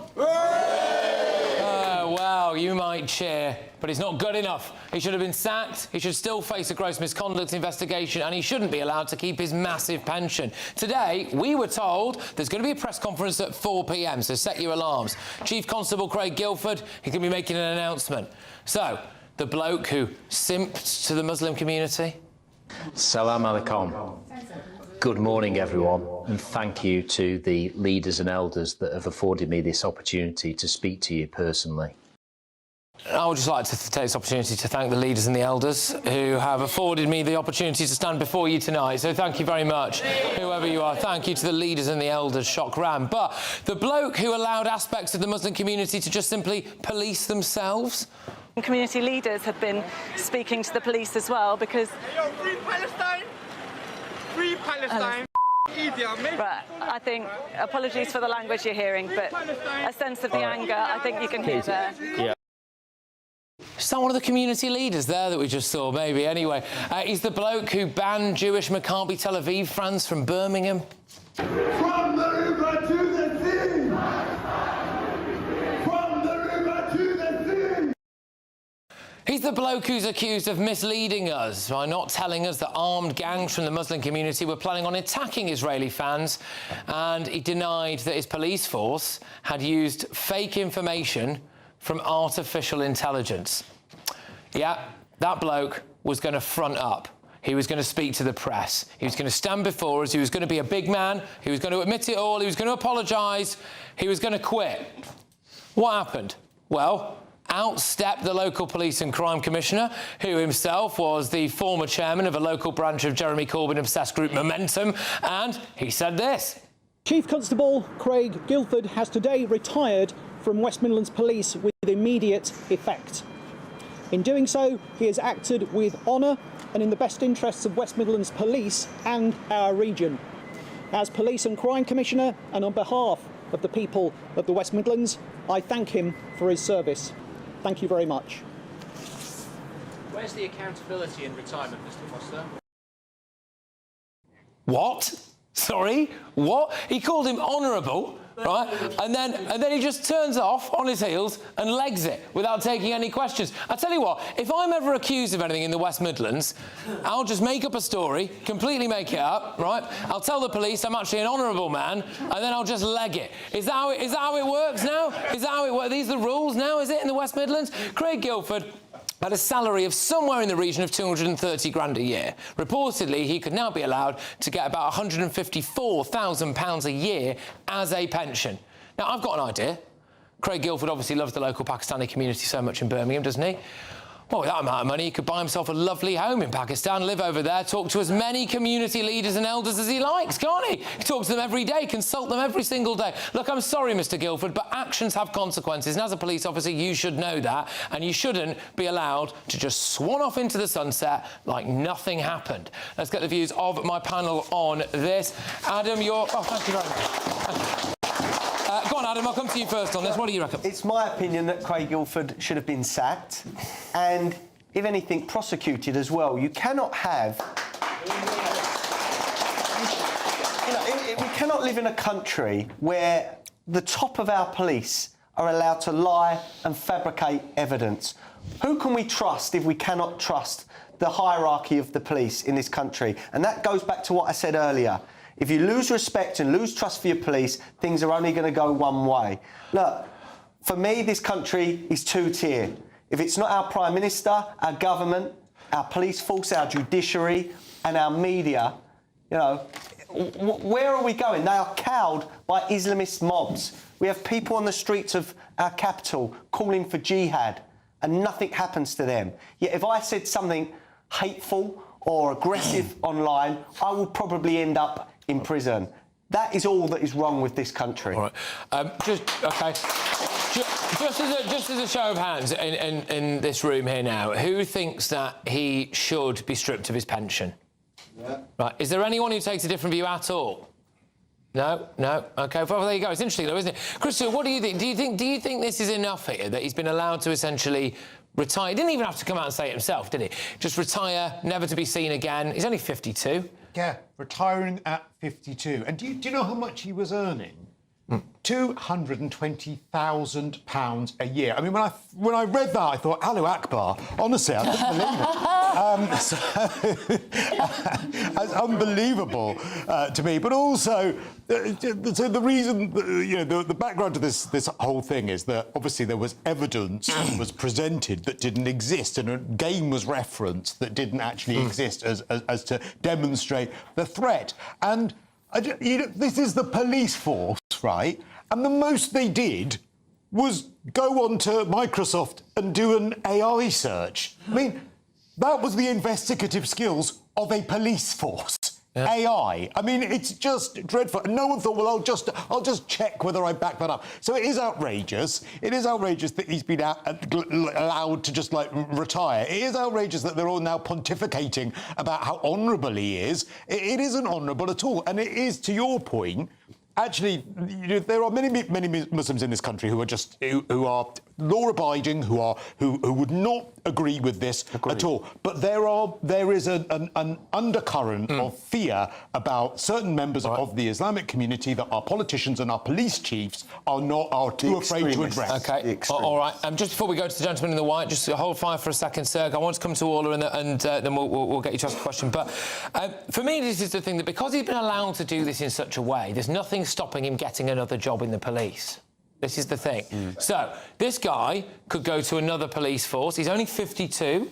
He could be allowed to become the chief constable there. There'd be nothing on his record that says that there's anything wrong, or that there's been anything really wrong here at all. And I just don't really think that's right and proper, all. No, so I think what should happen is Shabana Mahmood, as the Home Secretary, should stand up and command and show her, you know, show her some integrity. She ultimately is responsible for the police forces in this country. country. She should then lay the law down herself and say, OK, if he's retiring, he should have been sacked, absolutely, and that should have happened a week ago, 2 weeks ago. Ultimately, as far as pensions go, and coming from many years ago within an HR background, there is nothing you could do about that pension. He could then, you know, go through a whole court case and and it could end up very messy. So his pension is pretty much golden tight. I think what should happen now is there should be some kind of agreement put in place where he retires fine, never to be seen again, never want to hear from you again, and just done and dusted. But what we have got to do as a country is get to grips with mob rule. We have got to get on top of this. There has to be, you know, a hierarchy, and that hierarchy is the police and the government and the Home Secretary, and they have to stick by the law. You are here to govern, not to decide what side of the law you come down on. End of story. But Bill, do you think he should have been allowed to just swan off? I mean, he didn't even turn up today, did he? And then the Police and Crime Commissioner didn't bother to take any questions. No, I think he should have been sacked. I mean, this is an awful, awful case with massive misjudgments and incompetence. You know, there was a blurring of the line between operational policing and political oversight, where, you know, he was meeting with councillors who were advocating for the local Muslim community against the visiting Israeli fans. There was use of bogus intelligence, the use of artificial intelligence, and I think artificial intelligence has got some real benefits, but you need to treat it very, very carefully. Otherwise, you end up with cases being fabricated. The Home Secretary doesn't have the power, and in her statement this week to remove him, she's very frustrated that she doesn't have the power. She should have. Yeah, and maybe there should be a change in the law. I think they're talking about a change. Yeah, but she did express no confidence in him, and I think that triggered this process where he was sacked. The bit I disagree with is taking away his pension. The legal threshold for doing that, rightly or wrongly, has not been met in this case. OK. All right. Well, quite, actually, yeah. So there's a gentleman here with a lovely white jacket on. Sir, what would you like to say about this? Just a quick point. I can't help thinking that, once again, the British public are getting the head cut off a snake, and then that's the end of it. And the snakes are out to run. I don't think it's a snake. This is an endemic problem across so many different aspects of British life. And cutting the head off it, and then we all say, well, job done. And I don't think that's the job done. Would you like to see others go as well? I mean, because let's be honest, it wasn't acting alone. Well, anybody that runs a large organisation knows you make a decision, but you make a decision based on a cooperative of subdivisions that eventually come up to you, lands on your desk, and then you verbatim, as we do here, we read out the policy. And once again, we're going to cut this head off this snake. Whether he should have gone at the start or the end, it doesn't matter. He could have been hanging on to say, well, hang on, I'm not taking the fall for everybody else's problem, because there must be hundreds of people have collaborated to do this. Precisely that, so it wasn't one man, it was a union. That's all I'll say. OK, fine. Can I just ask you, I don't want to pry too much into your life, sir, but do you mind just telling me what kind of, roughly what line of work you are in or were in? Well, this year I'll be 50 years in the world of advertising, so I've dealt across many business sectors. So I've spoken with many businessmen. So if something happened in your company, right, and you were at the top of it, and it was something on a par with being as catastrophic as this, do you think that... God forbid. Do you think that they might have let you quietly retire without any accountability, or what do you reckon? Well, fortunately for me, that was my decision. I would have had to make that decision. It wouldn't have happened. But I just don't think that we can just say, right, sack this gentleman. You know, possibly been a wonderful policeman for 40 years, I don't know that. But that's not the problem. He's just the voice piece for an endemic problem that has perpetrated itself over this catastrophic... We say this is such a heinous crime, and yet... One guy. One bloke. We're on a full pension as well. Look, can I say, because there's a wider point here, isn't there? When the wider public look at this situation, I don't know, my personal view on it anyway, was like, yeah, you are supposed to have massive respect for the police. I mean, they should be the ones who are... I'm not saying a crime has been committed here, but for the sake of this metaphor, you know, they should be, like, the ones who are, like, the most legally sound, shouldn't they? The most responsible is a better way of putting it. And looking at the way that they've behaved here, which looks a lot like they've been repeatedly trying to kind of cover up or wriggle out of things, and then they go, oh, you shuffle off, old boy, you're all right. I just think it's such a bad look for the public. The word is dishonest, and we have got a government that has been proven to be dishonest. A police force at the top is certainly dishonest. And let me just say this, I feel very sorry for people if they're Jewish in this country right now. There's about 350,000, maybe 400,000 of them. Let me tell you now, if there was 4 million Jews in this country, the police would be treating them differently and the government would be treating them differently. I've got another word to add to that, and that is that this fear among the police, and this fear sort of leads to a confirmation bias. So what they'd have done is they'd have looked up this AI information and they'd have thought, great, we want this to be true. Yes. So therefore, we will present this as it is. And it's the same principle, I'm afraid to say, as what we saw with the grooming gangs, with repeated police forces saying, oh, actually, you know, we want it to be true that these girls, you know, that they're up for it, that they're child prostitutes. There is no such thing. You know, that confirmation bias means we don't need to deal with it because of our fear of the communities that we're scared of, and that is so wrong. And that is happening everywhere with MPs. It's happening everywhere. Schools, teachers. Exactly. You know, because they're scared. Oh, we don't want to be accused of racism. We don't want to be this. We don't want to be that. So everybody is coming down on the side of Islam. I'm afraid, and that's how it. One sec, because you haven't got a microphone, sir. All right, just move your seat. If you talk, you've got to have a microphone. Don't worry. Bill, so just on this. So final point on this. I think the sense is that this guy's faced no consequences, really. Would you go with that? Well, look, I mean, he's been publicly humiliated and he's been publicly castigated, so I think there are consequences, but I don't accept... And his conduct is egregious. I don't accept that is widespread. Look, I'm the oldest person on this panel, and something I've learned over the years is that too often when the police make major misjudgments, they dig in and defend themselves come what may. And in terms of this particular individual, listen to the briefing from other police officers. They think he's an arrogant so-and-so who should have resigned weeks ago. Yeah, good. All right. Brilliant. OK, guys, well done. Lively start again. We've got to go to... Oh, yes, good. We've gone to Simon Foster, who is the Police and Crime Commissioner, and, in fact, responding to his statement, the Home Secretary said this. The findings of the Chief Inspector were damning. They set out a catalogue of failings and have harmed trust in West Midlands Police. By stepping down, Craig Guildford has done the right thing today. I would like to acknowledge his years of service, and I pay tribute to the work of the officers in West Midlands Police who keep their communities safe every day. Today marks the crucial first step in rebuilding trust and confidence in the force amongst the communities they serve. In a statement, West Midlands Police previously did say, we are extremely sorry for the impact these have had on individuals and their communities. We're taking immediate action to address the matters raised in these preliminary findings. We know that mistakes were made, but reiterate that the findings were none that this was done in a sense of intent or a distortion or discrimination. West Midlands Police is an anti-discriminatory organisation, and our planning for this football match was always about public safety of all communities. They say they're going to work tirelessly to rebuild trust. I'll just say, actually, sorry, a point I should have raised there was that bloke saying about how he's done the honourable thing. I mean, you know, I don't think there's anything particularly honourable about that. Anyway, loads more coming your way. And yes, we're going to finally get to this reform saga, aren't we, with the Tories? But before that, it'll take your mind off all the negativities. 85 grand in tax-free cash. They can be in it to win it, everyone.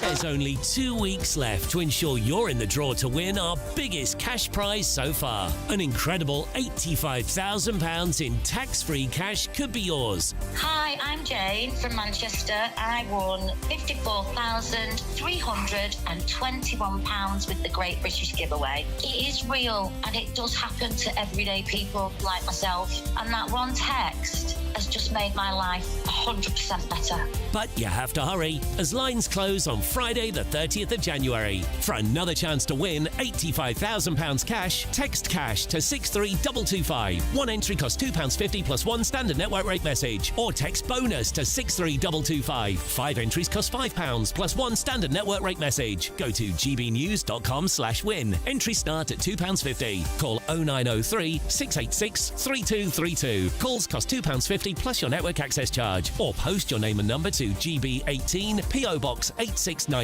Derby DE1 9TT. UK only. Entrants must be 18 or over. Lines close at 4 p.m. on the 30th of January. The winner may be contacted live on GB News, week commencing 9th of February. Please check the closing time if listening or watching on demand. Good luck. We're about to answer the question that everyone wants to know the answer to. Who has actually won in the eyes of the public after Robert Jenrick defected to Reform? Who's emerged best? We've done an exclusive poll here. We've got the results of the nation. That's next.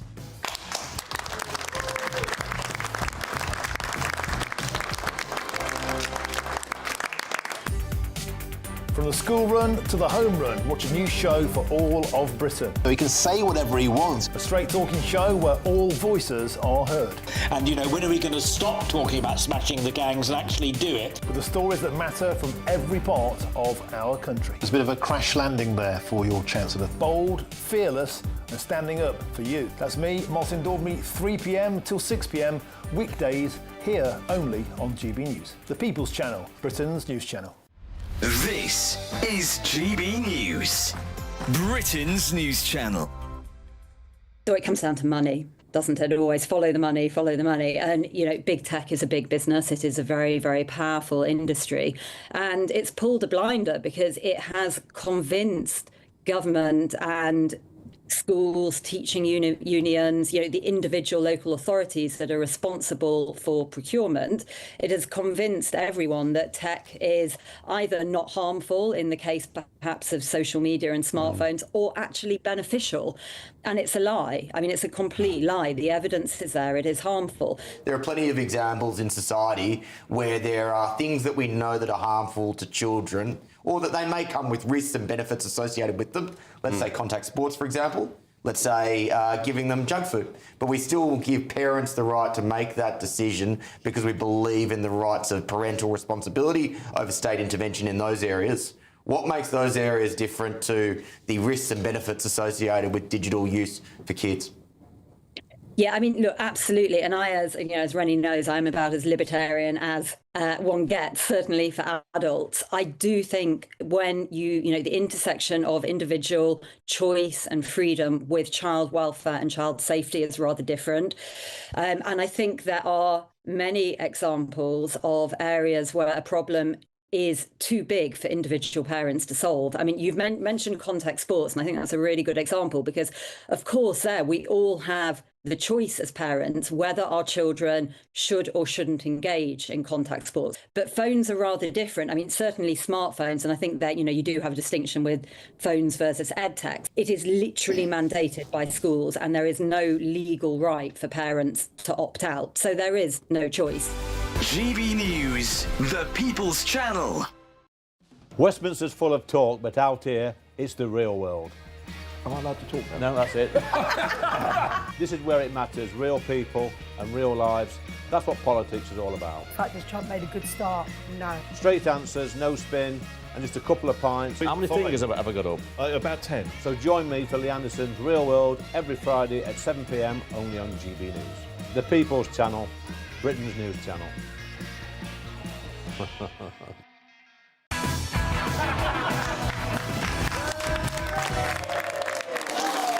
Welcome back, everybody. Thank you to everyone who's made the journey tonight. We've got Plymouth in, we've got Doncaster, is that right? Darlington, sorry, everyone. Northern Ireland as well, loads of other places. Norwich, so brilliant, fantastic. Well done. Fulham as well. Hardly a tourist of you from Fulham, to be fair, but anyway, thank you very much. Anyway, so who are the winners and losers in Robert Jenrick's defection to Reform UK? Well, in an exclusive poll for GB News by Merlin Strategy, we can reveal the answer to that question.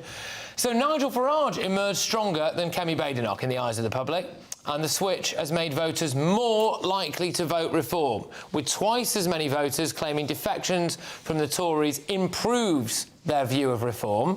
Well, let's take a look at the actual numbers, shall we? When asked how likely they were to vote for Reform after Jenrick's defection, 19% of people said that they were more likely to vote for them.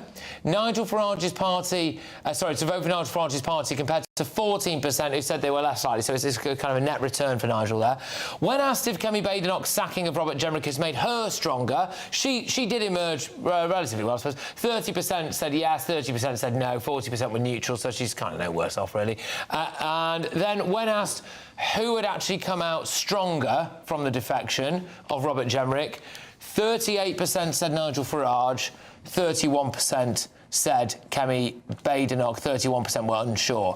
And when asked if reform taking defections from the Tories would strengthen voters' views of the party.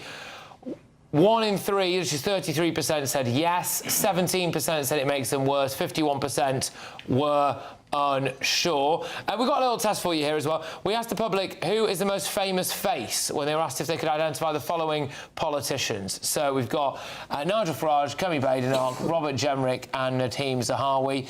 26% said they could name Robert Jenrick, 11% said they could name Nadhim Zahawi, 71% said Nigel Farage, and just 46% said Kemi Badenoch. Oh, we've got one more for you. There we go, bombarding you with stats here. When asked if these political parties were strong, Reform came out on top. This is the most important one, really.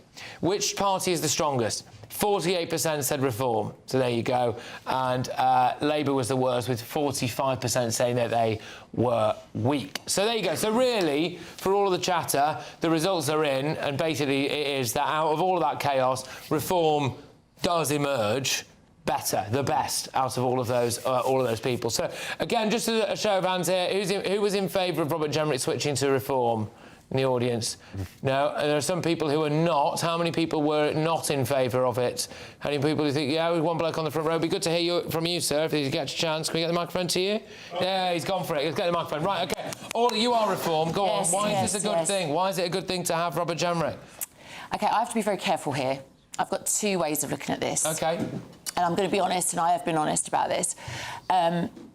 My biggest bugbear is the fact that as a Reform person who has never been in politics before, so I would describe myself as a grassroots person, and I joined Reform 2 years ago because I was absolutely fed up with mainstream politics, with the Tories and Labour.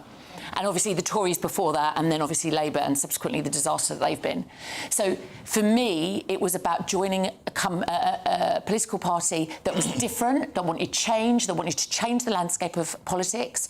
And I have met hundreds and hundreds of amazing grassroots people that are coming to the party to make change.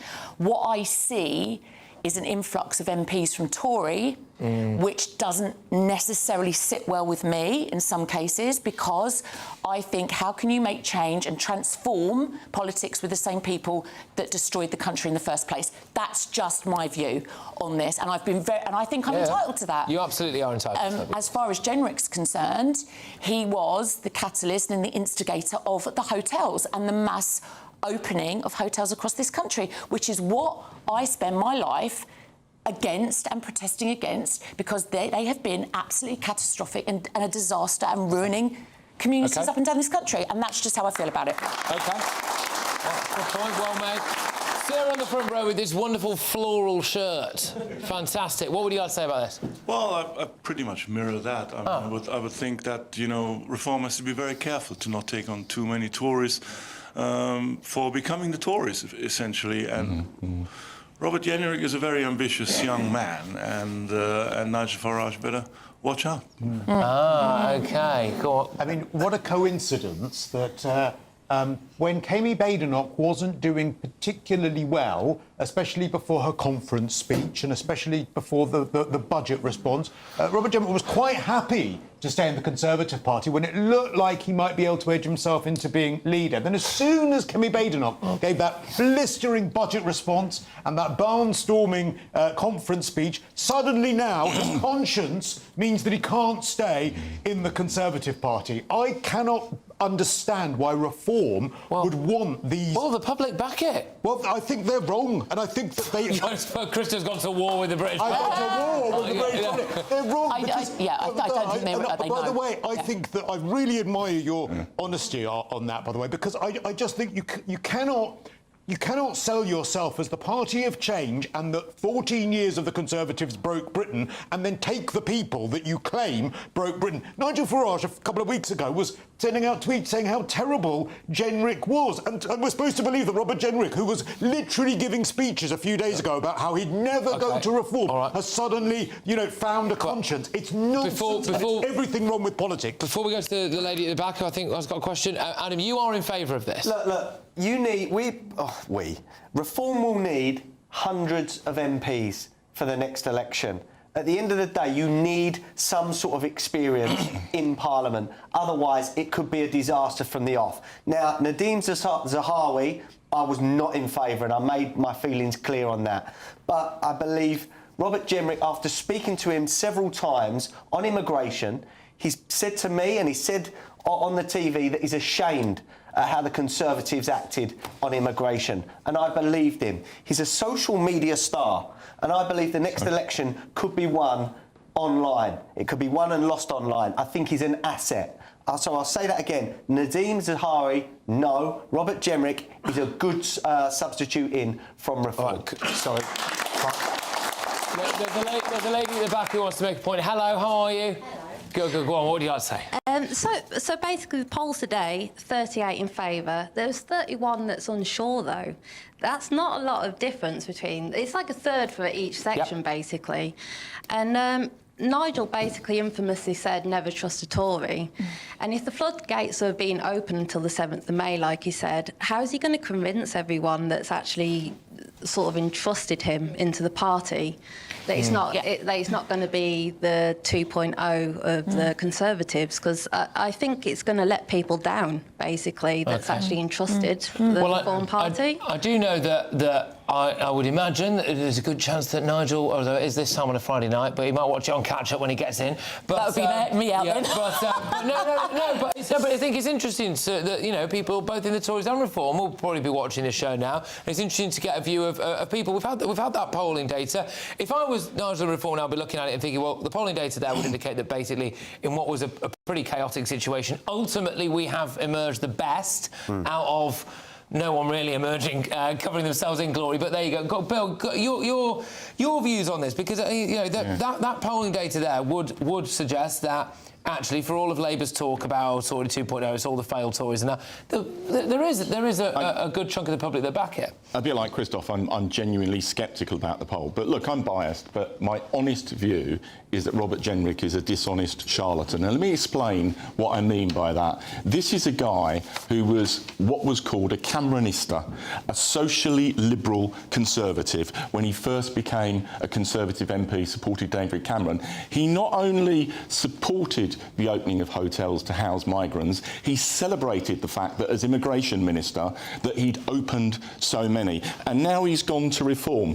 And I just don't think there's authenticity. And I then listen to other people in the Conservative Party who say there is one thing that drives Robert Jenrick, and that is personal ambition. Yep. Now, all politicians are ambitious, but when it's so overweening, I think it's a problem. Party politics aside, I think Kemi Badenoch has strengthened herself this week in the way that she's responded, and I think Reform have got a real problem because you are increasingly going to be seen as the receptacle for failed Tories, and I think that damages you. Can I just really finish off really quickly? All I would say is that this country desperately needs complete change and a complete restart. End of story. I'll tell you one thing that actually maybe we should have focused on. We're out of time for it now. Actually, maybe the solution is for the right to unite in some way. Maybe.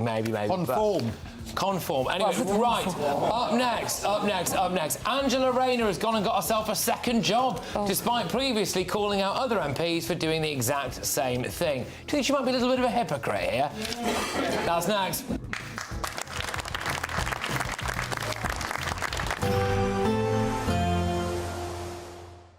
I hope we haven't forgotten anything. Travel insurance, I tick that box. Yeah, but remember what you forgot last year. All Clear Travel Insurance sponsors GBNews Travel Destinations Forecast. The weather's looking unsettled across much of southern Europe as we go through this weekend. Heavy rain affecting parts of Portugal, around the outskirts of Spain as well. Some significant snow building up over the Pyrenees. Even further east in other parts of the Mediterranean, hefty showery downpours with the risk of some thunder. And worth bearing in mind, strong gusty winds are going to lead to some rough seas as well. Staying pretty unsettled for some places as we go into next week. Bye-bye.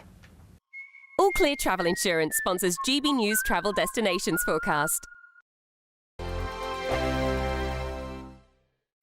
Hello, very good evening to you. This is your GB News weather update coming to you from the Met Office. Could be quite a murky night ahead as the winds ease, the clouds going to lower, leading to some mist and fog in places as well. That's because the low pressure just to the west of us, that's filling, becoming less intense. So the blustery winds that we've had through today, well, they're going to be dropping out. There will still be some outbreaks of rain around, particularly around some eastern parts of Northern Ireland, and then feeding northwards up through parts of England and Wales, and later pushing into areas of southern Scotland as well. But many areas actually staying largely dry. A lot of cloud though, and as I mentioned, that cloud could be lowering, leading to some mist and fog and some murkiness. And even where we don't get that lowering cloud, clear spells could allow for a touch of frost and also some patches of fog to develop in other spots as well. So a bit of a grey, murky start across central and eastern parts of southern UK, a bit brighter perhaps across parts of Wales and the southwest of England. Lots of cloud, few outbreaks of rain across Northern Ireland and northern England, and similar across southern and eastern parts of Scotland. It's across northern Scotland where we're likely to have the clearest skies overnight and the brightest skies to start, but as a result, the greatest chance of some frost and some fog, maybe even freezing fog patches here as well. Through the day, there will be further outbreaks of rain around, perhaps a bit heavy at times in a few spots, all of that making its way northwards. Could see some sleet and snow over the high ground of Scotland, but that's going to become less of a thing as we go through the day. And then otherwise, well, some dry weather, even some bright sunny skies here and there, but worth noting if you're stuck under the cloud, which could linger all day, it's going to feel pretty cold indeed. Through into Sunday, and there's a chance of a swathe of wet weather pushing its way northwards across much of England, Wales and later into eastern parts of Scotland. Otherwise, it could be quite a grey, cloudy, murky start yet again, with a lot of fog in places too. Into next week, and there's more changeable weather to come. I'll see you again soon. Bye-bye. You want to know what's really going on in the corridors of power? Labour don't know what to do with you half the time, and that makes you quite lethal in the chamber. Get behind the headlines with Chopper's political podcast. Join me, Christopher Hope, as I sit down with the great and the good of British politics. We'll see where this ruling takes us. These are the stories shaping our nation. Chopper's political podcast, available now on all platforms. Listen in and stay ahead. Decisions made in Washington aren't just shaping America, they're shaping Britain too. From migration to global security, from crime to health. Whatever happens in the White House today will be felt in your town or city tomorrow. That's why The Late Show is live from Washington, D.C. Cutting through the politics to show you what it all means for Britain. The Late Show live every night at midnight. Only on GB News, Britain's news channel.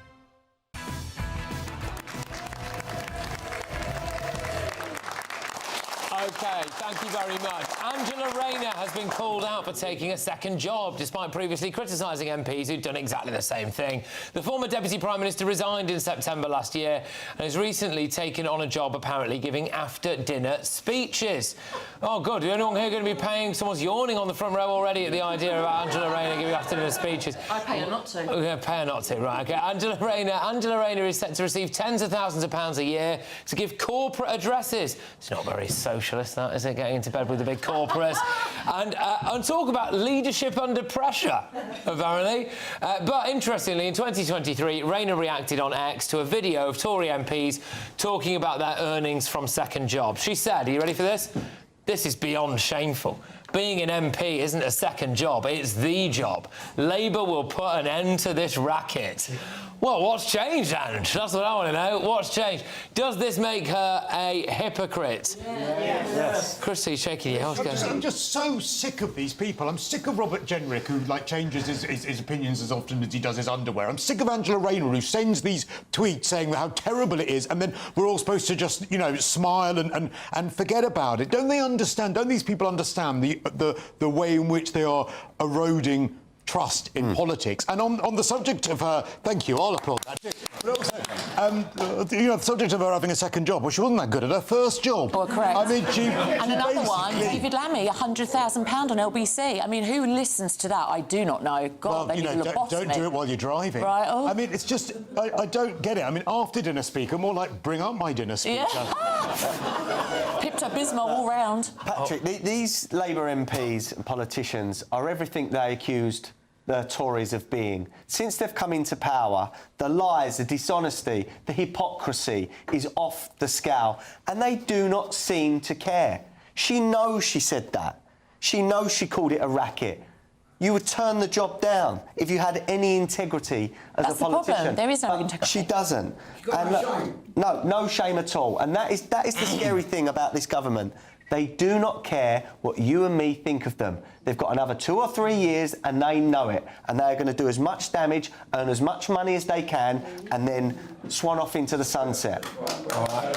Well, Bill, do you think there's an element of hypocrisy here? Look, I'm an admirer of Angela Rayner, but I think she's... Ladies and gentlemen, we found one. I found one. I know this is a partisan crowd. If you look at the polling evidence, an awful lot of people have got time for Angela Rayner. However, I think she's made a serious misjudgment in taking on this role. There is, I would say, all the difference in the world between someone doing after-dinner speeches compared to, for example, the former Attorney General under the Tories who earned £6 million whilst he was a Member of Parliament as a lawyer.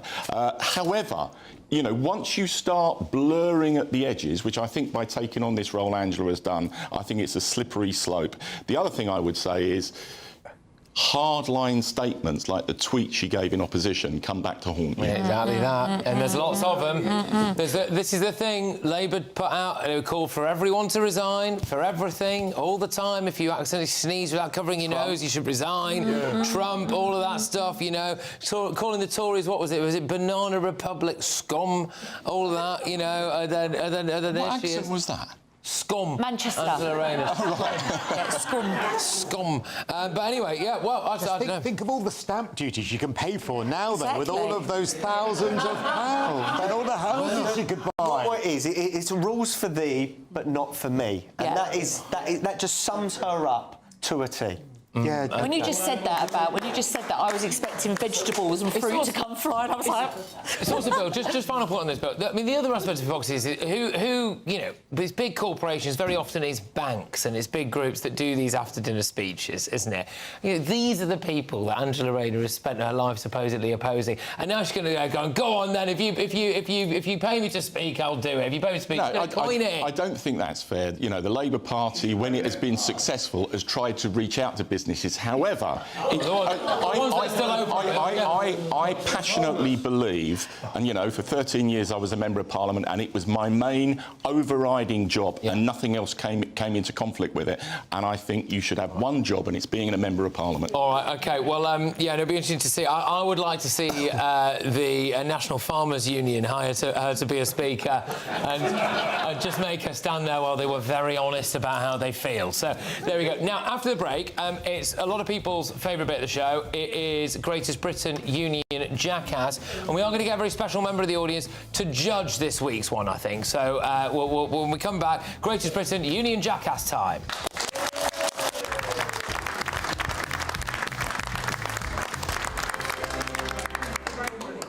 Britain deserves a newsroom that puts the facts and your voice first. Well, and that's what you get on GB News. Lively debates, lively conversation. And we're not afraid to hold power to account.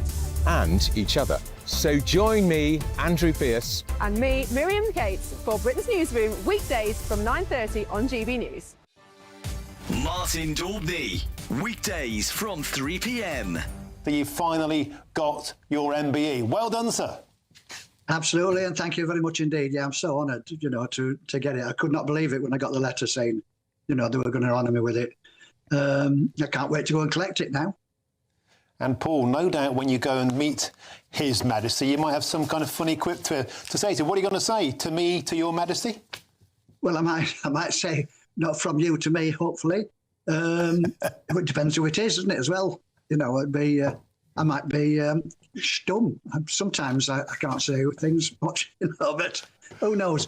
I mean, I'm just really looking forward to collecting it. You know, it's I feel so honoured. And Paul, of course, as well as services to comedy, which this wasn't for, though heaven knows it perhaps should have been, this was for services, your recognition of your fundraising for Marie Curie for cancer, of course, because your brother Barry sadly passed away of bone cancer. And since that time, you kind of made it one of your missions to raise awareness, and that is why the King has given you the nod. Tell us about your charity work. Well, both Barry and I were both ambassadors for Marie Curie for about 6-7 years before Barry passed away. It was just such a fabulous thing. You know so many people that have been looked after by Marie Curie in the later age. That's obviously because of the age we are, getting to that sort of age. Lots of our friends and family are passing away. And the Marie Curie, they just everything. When my father-in-law passed away, he was on what you say his deathbed. And a Marie Curie nurse sat up with my wife all night long. She didn't have to, but they sat there for like 7 or 8 hours with her. It was, they're just wonderful people. They do a lot more than people realise they do. GB News, the People's Channel. Do you trust what you're being told? Good, because neither do I. Those are just facts. I'm Alex Armstrong, and on my show, we'll expose the spin. Well, I want to answer that, because you didn't let me last time, because you always speak over me. The broken promises. To deny that is denying the truth. And the hypocrisy. Needs to stop. You think we can allow? Politics, policy, parliament. Nothing is off limits. No sugarcoating, no fear of offence, just the truth laid bare. Tune in every Saturday and Sunday at 9 p.m. for Alex Armstrong Tonight, only on GB News, Britain's news channel.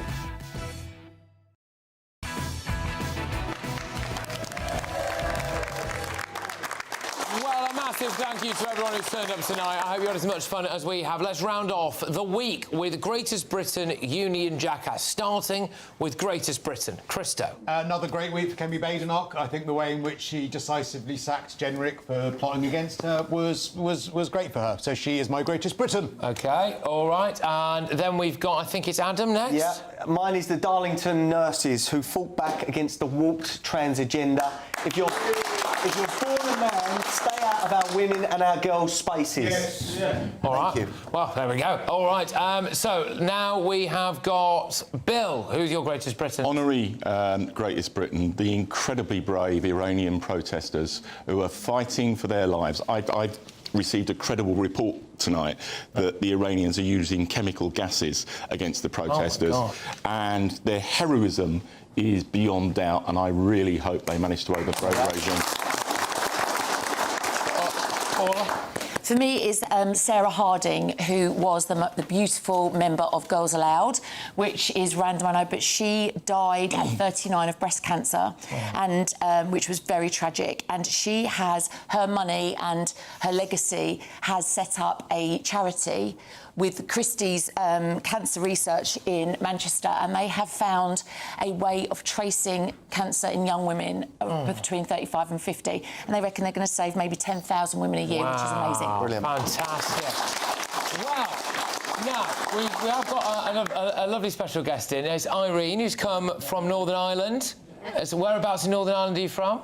County Antrim. County Antrim. Well, thank you for coming all this way for this show. Really do. But you flew in this morning, did you? Yes, we did. Oh, well, thank you. So I'm going to get you to judge who you think was who's come up with the best option there. Who are you going to go for? I'd go for Sarah Harding. Oh, brilliant. Thank you, Irene. Well done, Irene. All right. So let's go to Union Jackass now. We're going to start this one with Christo. Yeah, because misogyny is obviously on the agenda when it comes to this Labour government giving lessons, but perhaps Sir Keir Starmer needs some from this week in Parliament. I think we've got a... Oh, we've got a clip. Oh. Don't get me started on 5 Prime Ministers, 6 Chancellors, 8 Home Secretaries, 16 Housing Ministers. They had more positions in 14 years than the Kama Sutra. No wonder... Okay. Yeah, more positions than the Kama Sutra to a female colleague in the House, I think is terrible. OK. Adam? Right, my Jackass is the dragon, Deborah. Yeah! It's for showing yourself up online and coming for me on X, and it was very embarrassing for you and your followers. If you come for the king, you better not miss. Anyway, there we go. Bill, go on then. My union Jackass has brought one of those very, very rare moments where I think, bugger, I agree with Adam Brooks. Because my union Jackass is the Chief Executive of County Durham and Darlington NHS Trust. 17 nurses have been proven to have their dignity violated by a transgender man being allowed into their changing room. Okay. It's wrong, and you know. Sorry, totally. That's okay. Mine is Zach Polanski, Dangerous Dave, who said when he becomes Prime Minister, he will end all wars by asking every country to stop fighting. OK, well... Wow. OK, then now, Irene, can you pick out that tough one? I will go for Alan's choice. Oh, there you go. Well done, thank you very much. Well, there we go. We've got your Great British Union Jackasses. Can I just say thank you very much to our wonderful panel. Most importantly, thank you to all of you, not just for coming to the show tonight, but for taking the time out of your day to watch and listen to GB News. All the presenters, we all really appreciate it. I've got all of your newspaper front pages when we come back. Thanks, everyone.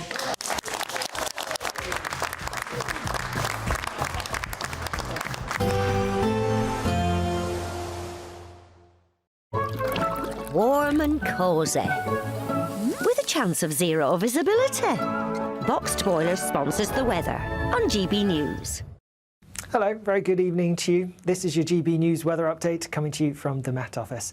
Could be quite a murky night ahead as the winds ease. The clouds going to lower, leading to some mist and fog in places as well. That's because the low pressure just to the west of us, that's filling, becoming less intense. So the blustery winds that we've had through today, well, they're going to be dropping out. There will still be some outbreaks of rain around, particularly around some eastern parts of Northern Ireland, and then feeding northwards up through parts of England and Wales, and later pushing into areas of southern Scotland as well. But many areas actually staying largely dry. A lot of cloud though, and as I mentioned, that cloud could be lowering, leading to some mist and fog and some murkiness. And even where we don't get that lowering cloud, clear spells could allow for a touch of frost and also some patches of fog to develop in other spots as well. So a bit of a grey, murky start across central and eastern parts of southern UK, a bit brighter perhaps across parts of Wales and the southwest of England. Lots of cloud, few outbreaks of rain across Northern Ireland and northern England, and similar across southern and eastern parts of Scotland. It's across northern Scotland where we're likely to have the clearest skies overnight and the brightest skies to start, but as a result,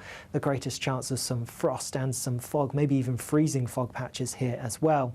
Through the day, there will be further outbreaks of rain around, perhaps a bit heavy at times in a few spots, all of that making its way northwards. Could see some sleet and snow over the high ground of Scotland, but that's going to become less of a thing as we go through the day. And then otherwise, well, some dry weather, even some bright sunny skies here and there, but worth noting if you're stuck under the cloud, which could linger all day, it's going to feel pretty cold indeed.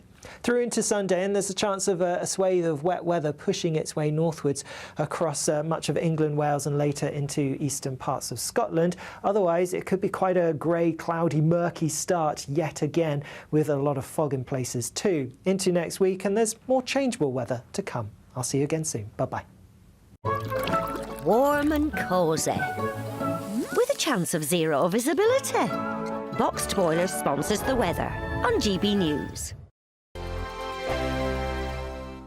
There's just 3 weeks left to grab your chance to win our biggest cash prize to date. An incredible £85,000 in tax-free cash could be yours. Cash to make 2026 the year of yes. That's yes to holidays, yes to treats, yes to making all of those dreams come true this year. Just make sure you don't miss out. For another chance to win £85,000 cash, text cash to 63225. One entry costs £2.50 plus one standard network rate message, or text bonus to 63225. 5 entries cost £5 plus one standard network rate message. Go to gbnews.com/win. Entries start at £2.50. Call 0903 686 3232. Calls cost £2.50 plus your network access charge. Or post your name and number to GB18 PO Box 8690 Derby DE1 9TT. UK only. Entrance must be 18 or over. Lines close at 4 p.m. on the 30th of January. Please check the closing time if listening or watching on demand. Good luck.